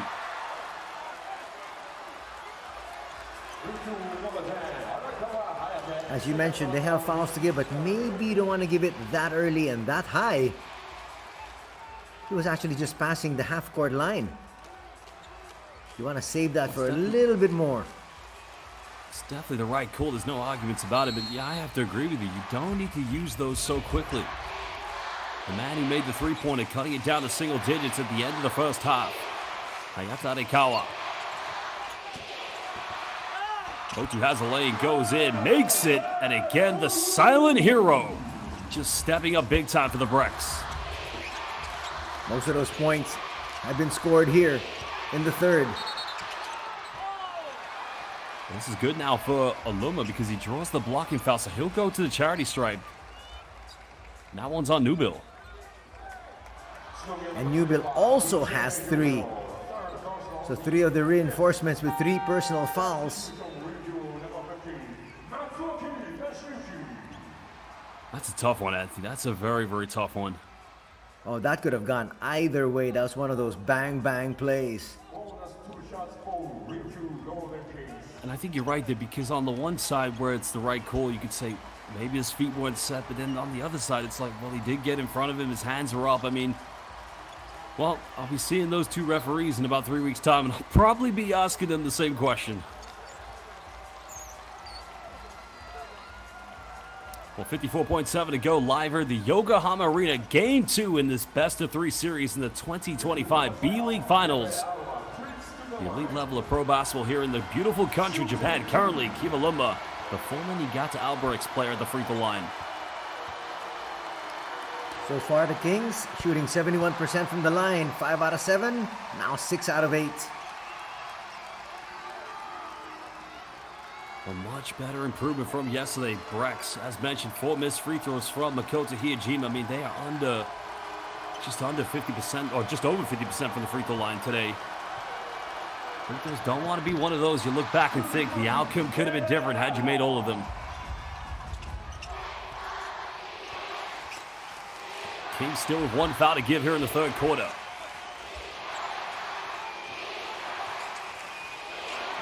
Extra pass. Hijima. Look at that. While great shooters will simply pull the trigger, and he gives them a 3-point cushion. Makes you wonder where the defense was once again. That was Makoto Hijima, one of the gentlemen you just cannot leave open. Well, he is simply a celebrity status professional basketball player here in Japan. They know him as Mako. Because remember, I was in Taipei recently speaking with former BREX coach Tom Wisman, who's now an assistant coach for the new Taipei Kings. And he told me that when he was head coach of the BREX, he was trying relentlessly to sign Makoto Hiyajima, but it was only after he left that they picked him up. And I got to tell you, he's been one of the greatest signings in the history of the BREX. Well, the head coach's challenge has been called, so Daigo Urashima and Takaki Kato will go to the monitor to see if this needs to be overturned. I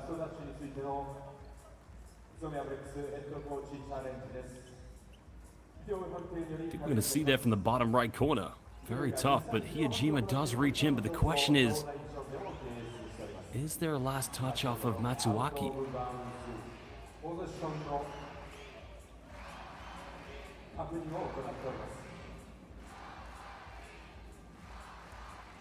Well, Anthony, I don't know how you're going to call that one, or anyone's going to call it. That is very, very tough.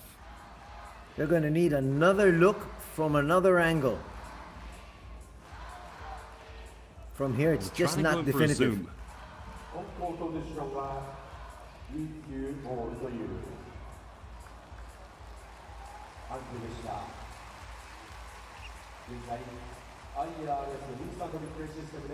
Well, that's still very inconclusive. But Hiyajima is trying to argue the case. It does take a last touch off of Matsuaki. I'm not sure. I couldn't tell you either way.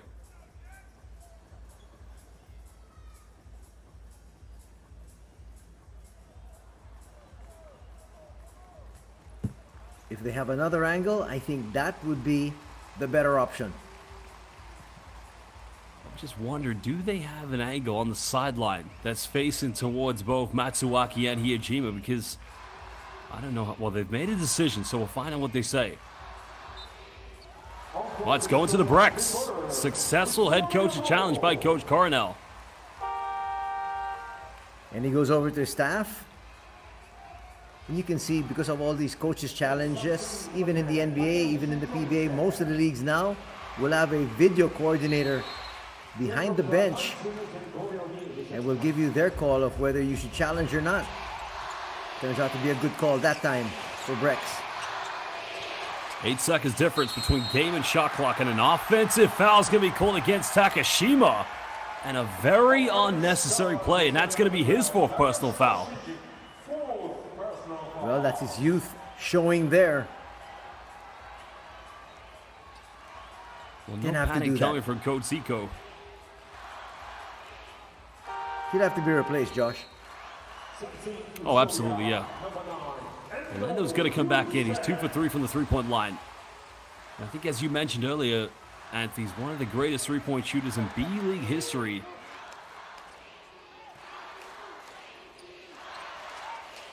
You know what? From a BREX standpoint, that might not be all too bad, having Endo back on the floor. Might be the greatest 4th personal foul in this finals, but now final shot coming up for the Golden Kings. Ito, got it by Ogawa. Now waiting for the high ball screen coming from Kivaluma. Ito goes behind the back, puts up a tough one, and he finishes off the glass. Oh, what a way to end the 3rd quarter, and again, what a tough move. That was by the former Nagoya Diamond Dolphins point guard. As we head into the final 10 minutes, will the BREX be crowned champions for the 3rd time, or can Golden Kings persevere and push this to a Game 3 on Tuesday? We'll be back in just under 2 minutes.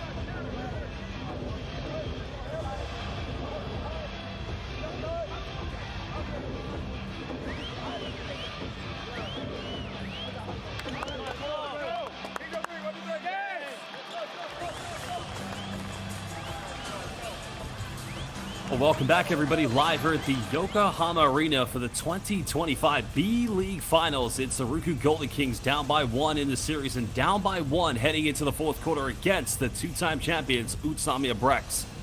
Josh Beck calling this one alongside Anthony Suntai. And Anthony, what a monumental third quarter from the BREX. Well, definitely from the Golden Kings because they made their move there. And at least now they're just down by 1. They're within earshot of being able to force a Game 3, which if it happens will be this coming Tuesday. But it's now or never really for RYUKYU. So final 10 minutes, they need an even stronger push than they had in the third. Well, there's the foul count at the moment. Alex Kirk picked up 3 fouls in the first half. Well, he's briefly played in the third quarter, excuse me. But as we've seen with Takashima, who has 4, but also 3 other players in Gavin Edwards, not to mention Grant Jarrett and DJ Newble. All 3 of them have 3 fouls as well.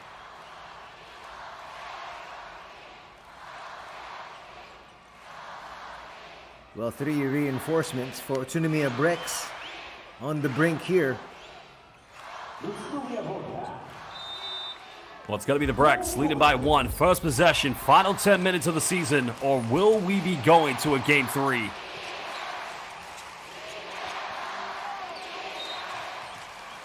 That's not a good Going to foul be called for against Cooley. Jack Cooley. That's only his second personal foul of the game, potentially. But at the same time, you don't want to give up early fouls here, especially that high up. Well, that's the issue they've had, is definitely defending the high pick and roll, and that's all down to the fact that every BREX player, as I keep saying, is a three-point threat. Matsuaki trying to contain DJ Newbill. And now Endo has made 2 threes tonight, and he hits a crucial third one, giving them a 2-possession lead. That's what we talked about. That's why he's in there. Veteran leadership and at the same time the ability to make that 3. Knocks another one down. The Kings trying to run with Arakawa. Aluma defended by Newbill. Wants to take him in the paint. No foul called. Aluma tough on the baseline. And the follow by Cooley no good. And that should have been a simple putback. But a good block coming from Jared. There's another cheap foul. Quickly, not even a minute gone. 2 team fouls already for the Golden Kings. Well, everything becomes emotional with the Golden Kings. They've got to get off to a good start mentally if they're going to stay in this one. Well, Cooley's got to finish that one, Anthony. I agree with you 100%, but that's a shot that he will make 9 out of 10 times. In fact, maybe 99 out of 100 tries.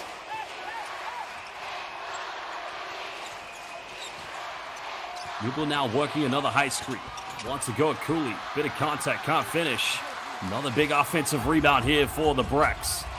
The BREX tonight, well, they may not lead the offensive rebound count, but it's much better than yesterday. Final seconds for Ogawa. Edwards finds Endo. No man's land. And finally, Cooley comes up with it.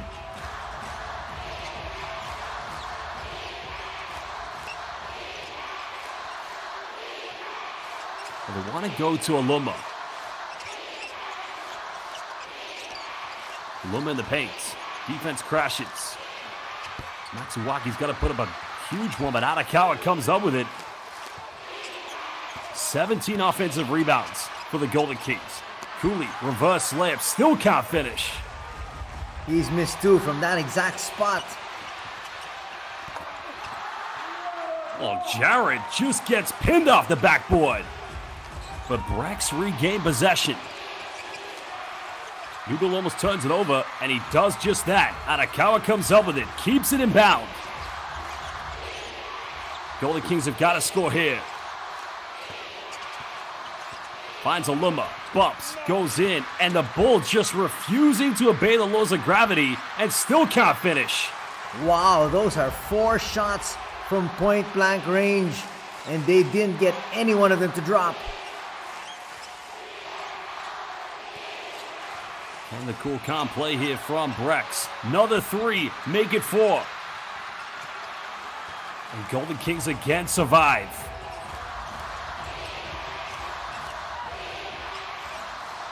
They've got to look They to need go some inside. patience here in their offense.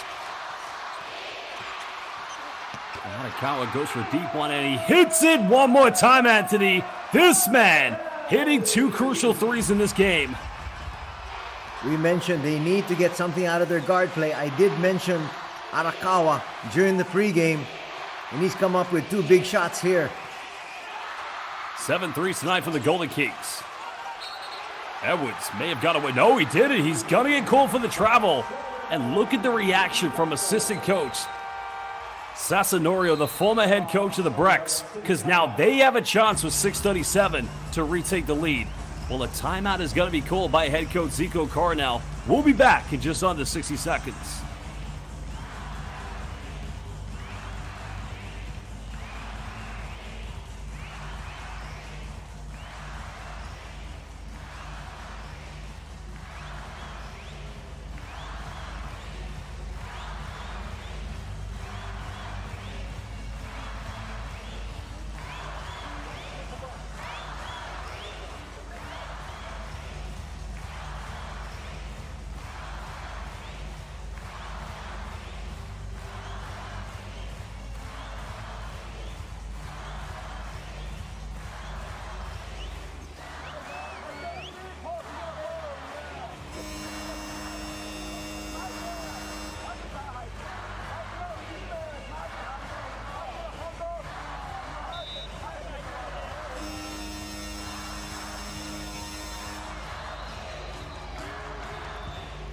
Welcome back, everybody, live again here at the Yokohama Arena. 17,000 fans filling out this magnificent place for Game 2 of the B-League Finals. The Golden Kings down by 1 and a chance to retake the lead. Josh Bett alongside Anthony Suntai. And Anthony, if there's anything we've seen in this second half from the Golden Kings, a much different team from yesterday. Oh, definitely. They've made the adjustments after what they saw in the first 2 quarters of play. Big credit to Coach Dayo Kitani, and at the same time, you've got to credit Coach Zico. That was a perfectly timed ceasefire there. He needs to talk to his boys because right now it seems like they're trying to rush things a little bit. So for the BREX, they just need to calm down, but for the Golden Kings, they need to up the tempo even more. BREX have hit 11 three-pointers. Golden Kings have hit 7, but Golden Kings have dominated inside the paint with 38 points. Can they retake the lead on this possession? Matsuwaki just threw that one away. Not the kind of possession you want to have coming off a timeout. Well, they're trying to run around the circles here with DJ Newbill, and he goes all the way and gives them a 3-point cushion. 19 tonight for DJ. You need to really blitz him. You need to get it off his hands. And now it's another 3-point lead for his squad because of that layup. Arakawa, man who made the 3, cutting it down to 1 point. Still has the ball in his hands. Can he tie the game up? Deep 3. This guy is incredible. Wow, that's back-to-back threes for the youngster. But Hiyajima unable to get the ad one, but he'll go to the charity stripe. But maybe not the worst foul because, Anthony, as we've seen tonight with Makoto Hiyajima, 7 points, and he's only 2 for 6 from the free throw line, though. That's correct. He has missed 4.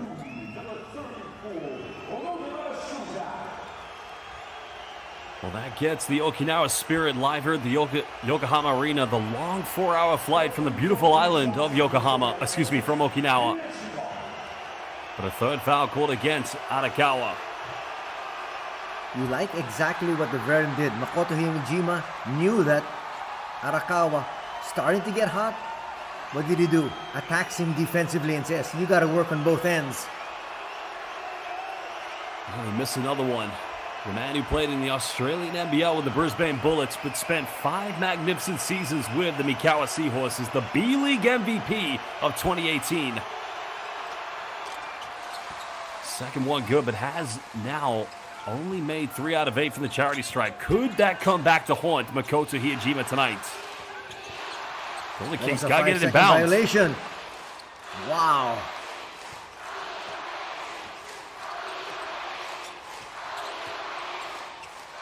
Golden Kings another chance to retake the lead. Down by 1. Rocky kicks out. Vic Law fires a big one. And big time three. The Golden Kings coming up big here in the fourth quarter. That's huge. The three-point shot now the main weapon here for the Golden Kings, which was the main weapon of BREX yesterday. Now Newbill can give them the lead again. Can't get it, but another big offensive rebound for the BREX. Iijima finds Endo. 7 now on the shot clock. Newbill penetrates, goes in, and he levels things up at 72 apiece. And I think Diokotani is gonna call timeout as 21 points of DJ. Nothing separates these two teams. Well, we will be back in just under 60 seconds.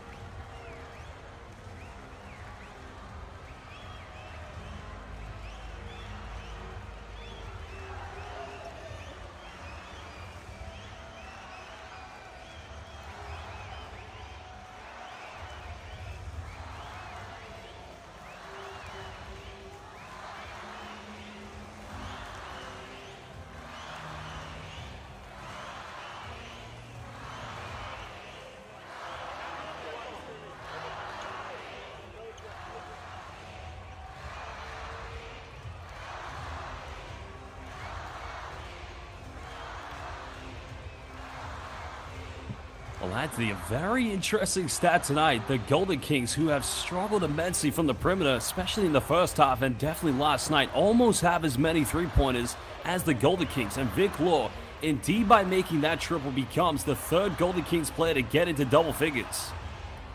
And they're shooting it at a much better clip as well, 39% as compared to yesterday when they were just a little over 30. But again, Josh, you need to take that ball out of the hands here of DJ Newbill. He is killing you. He's killed you in game number 1, and he's killing you once again here in game number 2. Well, Newbill tonight, as always, MVP numbers. 21 points, 6 rebounds, 6 assists. I don't think he's thinking triple-double. I think he's got that championship trophy that we just saw. And definitely in memory of that magnificent human being, the late, great Kevin Bracewell.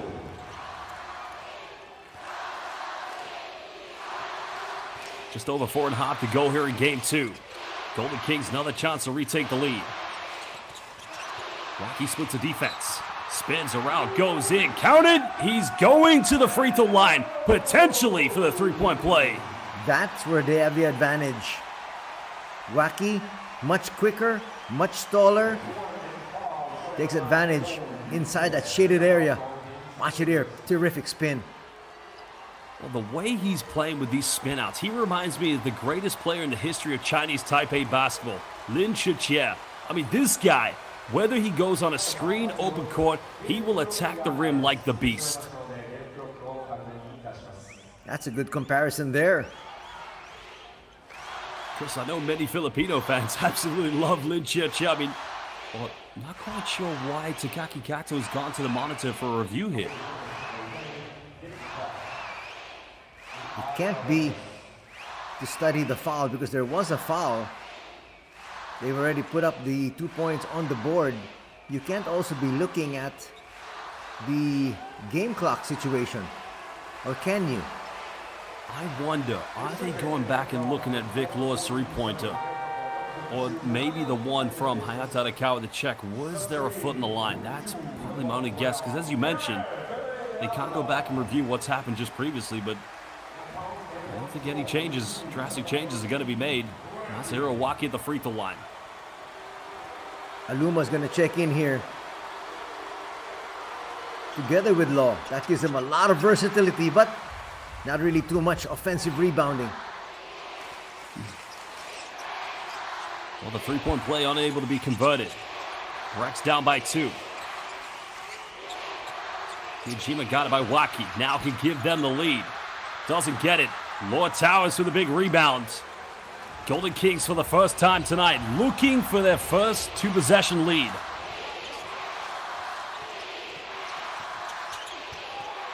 Law may have got away from the push-off, and the mid-range is nothing but net. As you mentioned, this is their biggest lead now at 4 points. Well, BREX don't need to panic.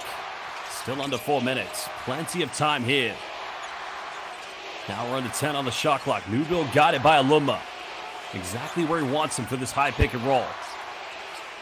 Now the switch against Kirk. Endo pump fake. Steps through. Did he get no? 24-second violation. Incredible scenes add to the incredible turnaround tonight. Suddenly, BREX looking unsure of themselves. I'm not quite sure why, but again, they did their job. They made sure that it wasn't DJ Newbill creating a play for himself or for his teammates. I think right now what Zico Coronel's players need, they need one solid stop on defense and maybe something quick in transition. But the same thing for the Golden Kings. Just keep on scoring to build that lead. Aluma down the middle. Goes in. A foul's going to be called, so free throw's coming up for him. That's going to be a foul on Jarrett. That might be number 4. Oh, that's going to be on Edwards. Also number 4 on him then.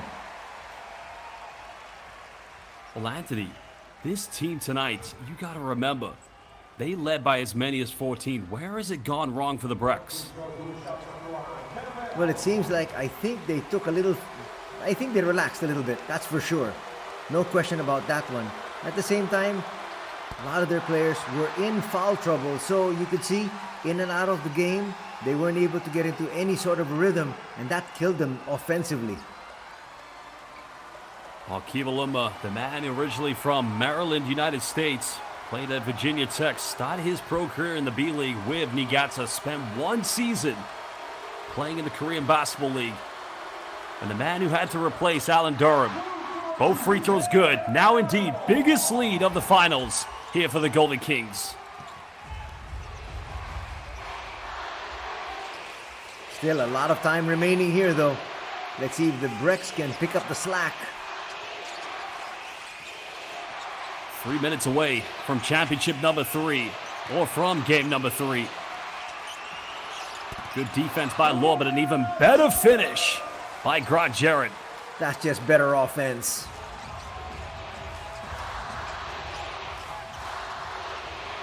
Well, could that blow the fuse out here for Golden Kings? Lockheed penetrates, goes in, can't finish. And that's going to go out of bounds, but RYUKYU will get it back with a fresh 14. You can see this team gasping for air, playing on fumes, and I mean, nobody can deny, Anthony, they're playing with everything they've got here, even with a depleted squad. Well, it's now or never. You've made it this far. Law pulls up, contested 3. It goes out of bounds, and Golden Kings will get it back again. Boy, Kirk just battling for extra possessions there inside. We're gonna get another one.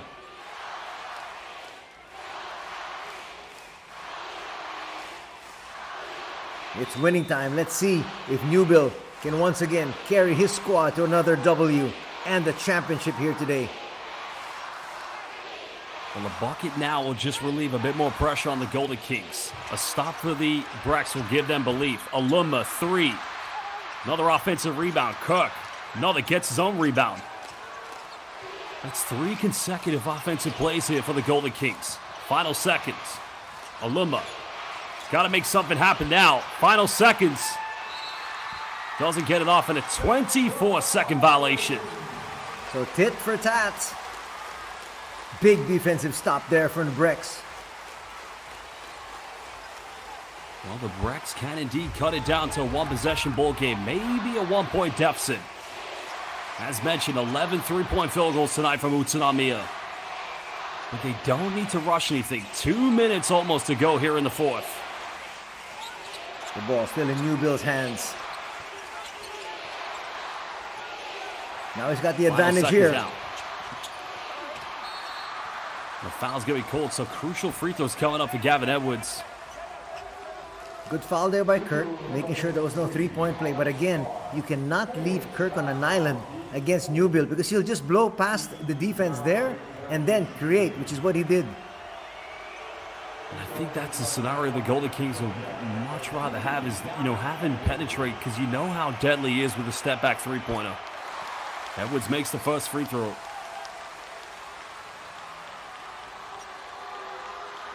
.148 left here.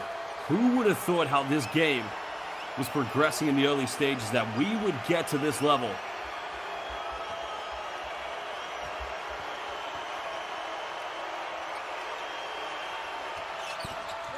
Another Second missed one, free no throw. good. Wow. They have missed 7 free throws. Talking about BREX. A lot of those 7 missed free throws going to come back to haunt them. 95 seconds left. Golden Kings are now in their 4th consecutive finals. The heartbreak last season against Hiroshima. More guided by the 22-year-old Ogawa. Again, another contested 3. Big time! Home cooking! Vic lays down the law. Wow, what a tremendous 3. Defense all over him, and he still knocked it down, falling away. And there's another kick out here. Jima's got to make this one. Doesn't get it. Rebound secured by Waki. Has Arakawa, and now they make it an 8-point lead. Okinawa want to remain in the finals. I'm surprised there is no timeout here from Coach Zico. And another turnover.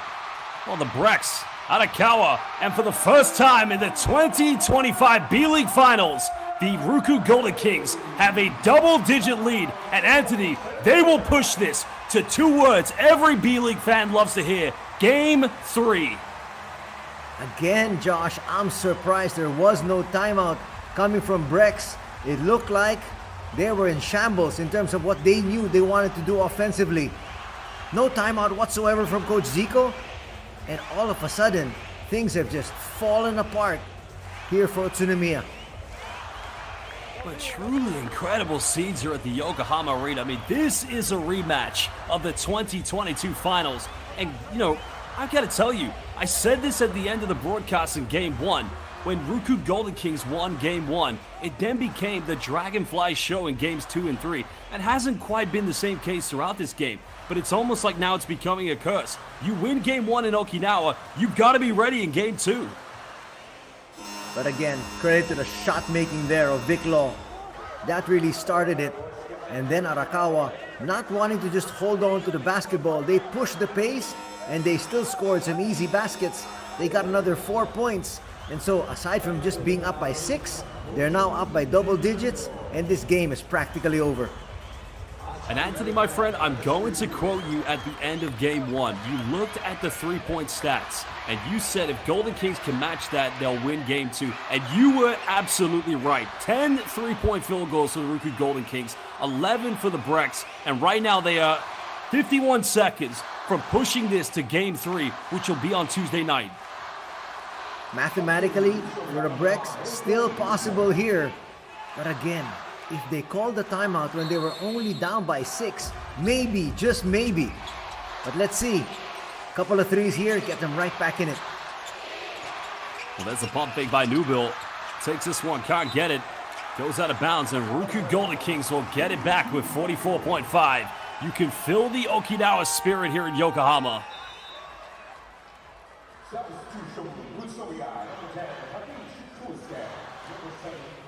2 factors right now if the Golden Kings are able to hold on to victory. We talked about it already. Able to match the 3-point shooting, but at the same time, BREX just missing too many free throws. They've missed 7, 9 missed free throws for the Golden Kings in game number 1. Really did them in.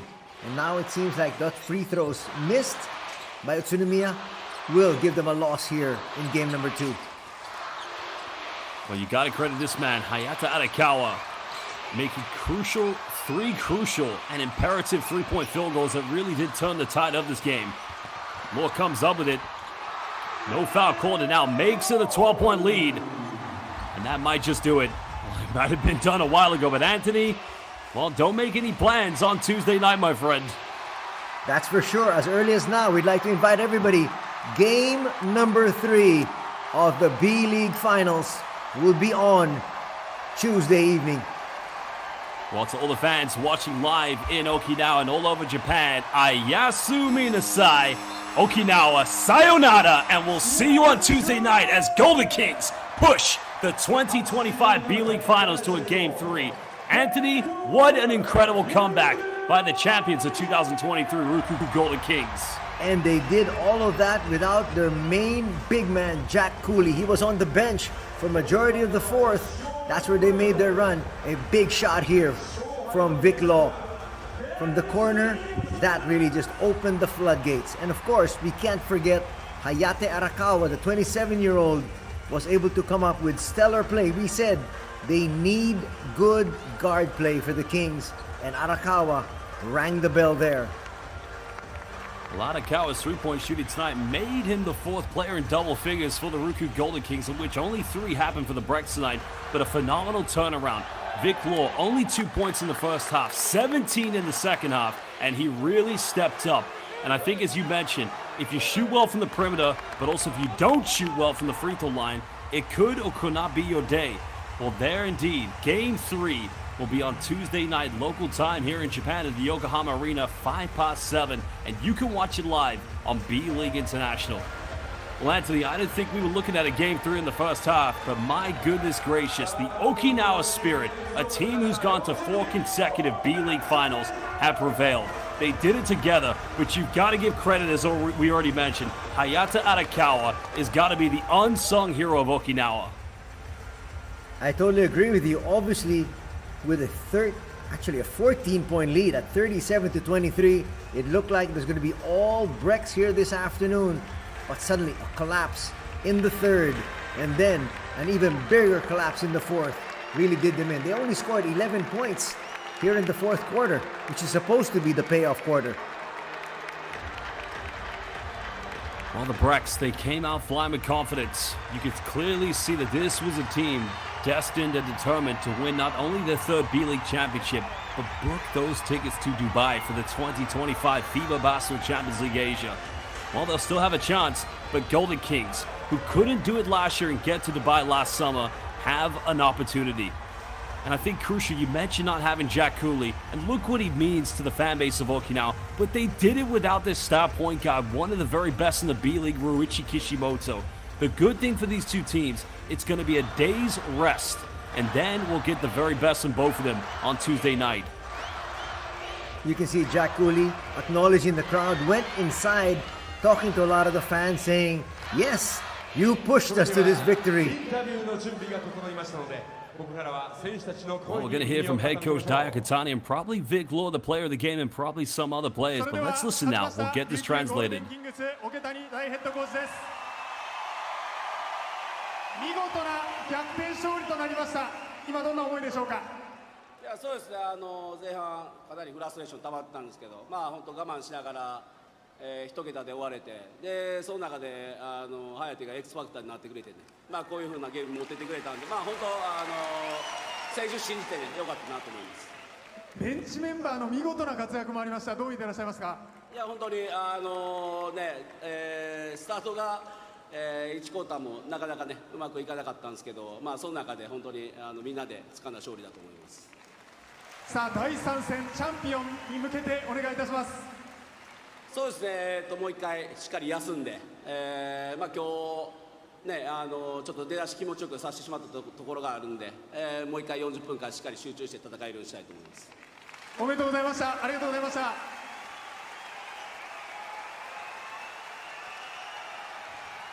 Well, the man who's taken this team to 4 consecutive finals, we will get that translated very shortly of what he just said, but we are going to hear very soon, I imagine, from Vic Law, who, no arguments, is probably going to be the player of the game. Look what it means to this magnificent fan base. Of course, when they played in the former league before the B-League, which was known as the Basketball Japan League, they were multiple champions. And since 2022, they have been a regular competitor. Well, let's listen now to Jack Cooley. 今日も10個のリバウンド、どんな思いでプレーをされていたんでしょうか。You know, rebounding is what I do. It's how I help the team. It's my favorite thing to do, and you know, they're a really good rebounding team as well. So we need to prove that we're the better one, and we need to go out there and play with our heart, and that's what we did today. So. リバウンドは、自分の仕事ですし、自分が一番大好きなことですし、そこですごいリバウンドの強い宇都宮さん相手にこうやってリバウンド取れたことがチームを助けられて非常に嬉しいです。この横浜アリーナに駆けつけたキングスのファンの声援、どう聞いてましたか？ I mean, as I always say, we have the best fans in the world.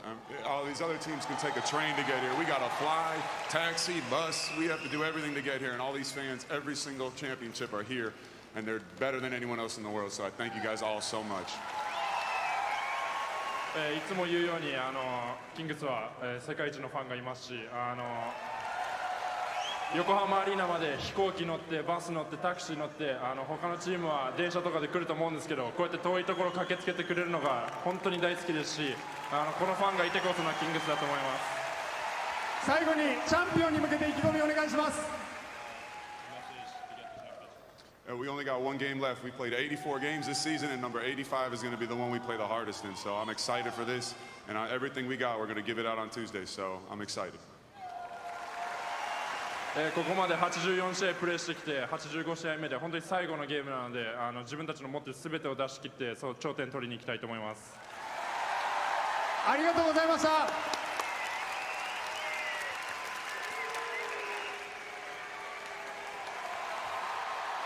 Well, strong words coming from Jack Cooley, talking about how they're the best fans in the world because they live on that beautiful island of Okinawa, having to fly and, of course, take taxis. But I think he's always going to be a hero saying that word, or saying those words, excuse me.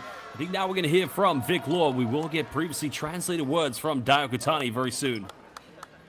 続きましてチーム最多19得点ビッグロー選手です。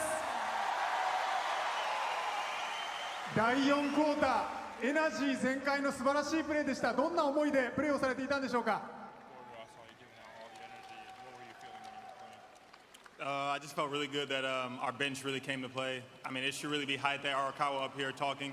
He carried us down the stretch, and I'm just fortunate my shots went in down the stretch of the game. チームを助けることができて本当に嬉しいんですけど、ここに今立ってるべきなのは颯だと思います。自分たちが苦しい時間帯につないでくれて、その後自分のシュートが入ったのはラッキーだったかなと思います。今チームメイトを称える言葉もありましたけども、ロー選手にとってこのチームどんな存在ですか？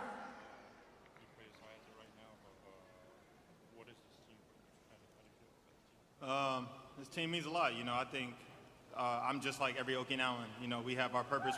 We work hard. We're blue collar. So each game, each night, we play as hard as we can. We give it our all. And at the end of the day, that's what we got. So hopefully, Game 3 comes around. We need the fans to play as hard as they can. We need us to come out and show up so we can win. 僕にとってこのチームは非常に大きい存在です。皆さんと同じように沖縄を元気にするためにみんなやってると思いますし、その上でゲーム3が次あるので、また皆さんの力も必要ですし、火曜日全員で戦って、勝ちをつかみ取りましょう。おめでとうございます。ありがとうございました。 Well, there you heard from Vic Law. We'll just translate quickly what head coach Dayo Katani said. Of course, they were very frustrated with their performance in the first half, but Arakawa made the mood change with his three-point shooting. The bench players are great today. They have one more game, and he asked his fans, the loyal supporters from Okinawa, please come and cheer for us. Because there you heard from Vic Law mentioning the culture and spirit of Okinawa, the blue-collar nature of these magnificent residents. But now here indeed, Masahiro Waki, and we'll get this translated very soon. はい、もう本当に今日勝ててよかったです。また火曜日につなげれたので、はい、火曜日はまたしっかり全員で準備してやっていきたいなと思ってます。逆転につながった一番要因というのはどんなところにありましたか？いや、もう一人一人が集中力を切らさずにしっかりディフェンスして、はい、リングにアタックしてたので、はい、そこはもう僕たちの強みだと思っているので、はい、そこが逆転して勝利につながったなと思ってます。その姿を一番若い脇選手が見せていきましたよね、チームの中で引っ張って、はい、もう若さとか関係なく、はい、チームのためにやることをしっかりやったので、はい、また火曜日自分もしっかり準備したいと思ってます。最後にチャンピオンに向けた意気込みをお願いします。はい、チームとしても個人としても去年悔しい思いをしているので、はい、皆さんの前でしっかり優勝してまた沖縄に、はい、チャンピオントロフィーを持って帰りたいと思うので皆さん、はい、火曜日もよろしくお願いします。おめでとうございました。インタビューは以上です。放送席どうぞ。 Well, there you heard from Masahiro Waki, and again, just another phenomenal performance from him this evening. Of course, really prevailed in the fourth quarter. You have to remember yesterday fouling out of the game disappointingly and picking up 2 early fouls in the first quarter. But now, Hayate Arakawa. I don't think we're going to hear from him as the Golden Kings players now will head to the locker room. But, Anthony, I got to tell you, for me, he changed the game. He gave them the lead, but also tied up the game previous with those crucial three-pointers that he made this evening. I totally agree, and I'm very surprised they didn't interview him. Well, you had to interview Waki because Waki kept this team together, especially in the first half. And can you imagine, he had 8 assists for his squad. So he just didn't score 12 points, but he wanted to make sure that everybody else was involved as well. So definitely, you can talk to him, you can talk to Jack Cooley, you can talk to Vic Law, but we had to have heard from Arakawa. Well, a huge fan favorite. Now we're going to translate what Masahiro Waki said. He was very glad about the victory today, and now it's time to prepare for the next game. The reason they won today was they were much more aggressive on the offense. Because the regret, the pain of last year, and they hope and they will try everything to be champions this year and bring a second championship, a B.LEAGUE championship trophy to Okinawa. His final message was simply to the fans, please, please keep supporting us. Well, the early stages of this game did not look promising for the Golden Kings. And even when they went down, they still found a way. And this is the Okinawa style. They love to have their backs up against the wall. It's almost like they play better when the pressure's on them, Anthony. Looks like it, and that's exactly what happened in prior games, especially against the San Emil Phoenix. It didn't look like they could pull off the victory there, but lo and behold, they are in the finals. And once again, they are 1 game away from bagging another championship. Well, I think we mentioned to each other at halftime in our WhatsApp messages that not sure if this is going to a game 3 because, I mean, you look how the BREX played. They were in total control this one. They were leading by 11 until Arakawa made that three-pointer at the end of the first half. And even, I mean, when there were 3 minutes to go in the second quarter and the Kings had only scored 2 points. Correct. How on earth did this team come back? Exactly. Again, they just continue to baffle you and me. They continue to baffle their fans. And they continue to baffle all the B.LEAGUE fans all over the world. Well, I said something on Twitter yesterday. I said, one day I'll become a millionaire. I'll retire and buy a house on the beach in Okinawa. I'll get a season ticket. And even when Golden Kings are down by 10 with a minute to go, I'll tell my grandchildren, don't worry, they'll find a way back. Because that's what this team does. Well, it is in their DNA. And they've done it here once again. Well, you got to credit the BREX, though. Even though they had the lead, they were 1 half away from booking those tickets to Dubai and winning that 3rd B.LEAGUE championship. And there it is. Was that the play that changed the momentum of this game? It was a bit of a rough start for both teams in the 3rd quarter, but you've got to feel, could have that been the swing and move for both teams? And we talked about it. Heading into the break, they were still down 43-35, but that big 3 from Arakawa gave them a little bit of hope, a little bit of momentum going into the final 2 quarters. Well, one thing is evident.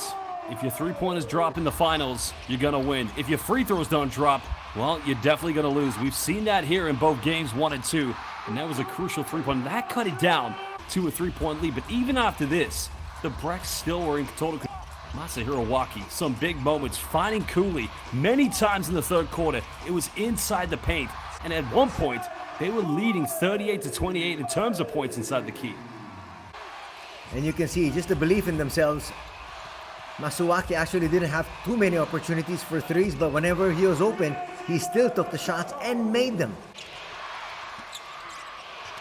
Well, still a long way to go. The good thing for these two teams, they're going to get a day's break. That is going to be crucial. A day's rest just to get a quick shoot around, but look at the dunk, the hesitation. That kind of reminds me of Michael Jordan against John Starks in the 1991 NBA playoffs, that baseline infamous move. Well, he needed that one because, they looked like they put the stops on them. At the same time, remember, There were 4 straight misses from inside the shaded area by the Golden Kings. But they didn't get frustrated. They just kept going at it, and eventually they pulled off the W. In that very moment, you talked about the 4 straight misses, 2 of them coming from Jack Cooley, the other 2 coming from Kivaluma. I mean, they were down by 6, and you kind of felt at that point there's no way of a return. But the 3-point shooting, 2 crucial threes in the fourth quarter by Hayata Arakawa, and then a monumental one by Vic Law. And then the voices were heard from one section in this 17,000-seat arena by the fans from Okinawa. And there was the one from Law. And that immediately gave them the belief that they can still win this ball game. Well, the old cliche in life, anything is possible. And also, all you need in life is one chance. And I think they took that chance tonight. And anything, as I say, will go on Tuesday night. The question is, who is going to have their game ready? Well, could that have been called an offensive foul on Vic Law? It doesn't matter at this point. But that was the 3 that sealed the deal for the RYUKYU Golden Kings. Exactly. And then again here, not settling. They push the pace. They continue to put more points on the board.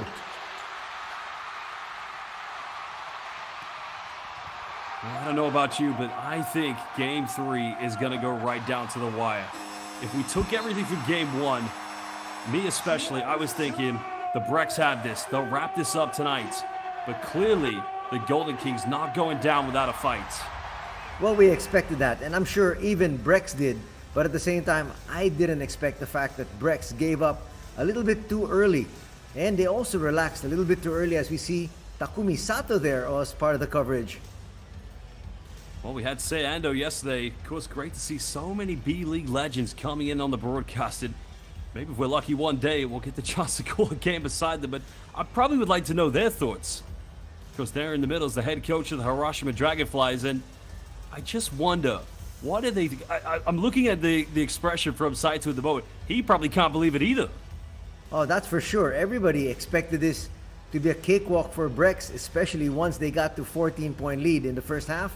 It looked like it's going to be smooth sailing, but again, you know, you just have to talk about how resilient this Golden Kings squad are, and they showed it once again here today, coming away with a victory when nobody, except their fans, expected them to win. Well, we'll take a look at the stats here, and as you can see, the points in the paint, 46-34. But as mentioned, Anthony, you highlighted this many times. The 3-point shooting, 30 points from the 3-point line for the Golden Kings, 33 for the BREX. But it was the free throws that really became the Achilles heel tonight for the BREX. Had they made all the free throws, it wouldn't have mathematically made a difference. But definitely, emotionally and spiritually, it would have kept them in the game in the fourth quarter. And 4 of those misses coming from probably their best free throw shooter in Makoto Hiejima. That set the tone on a bad note. While Coach Zico Coronel did say at the end of Game 1, as he said at the end of Game 1 in the semifinals against Chiba Jets, the job isn't even half done. The good thing for the BREX, as the Golden Kings as well, slightly different.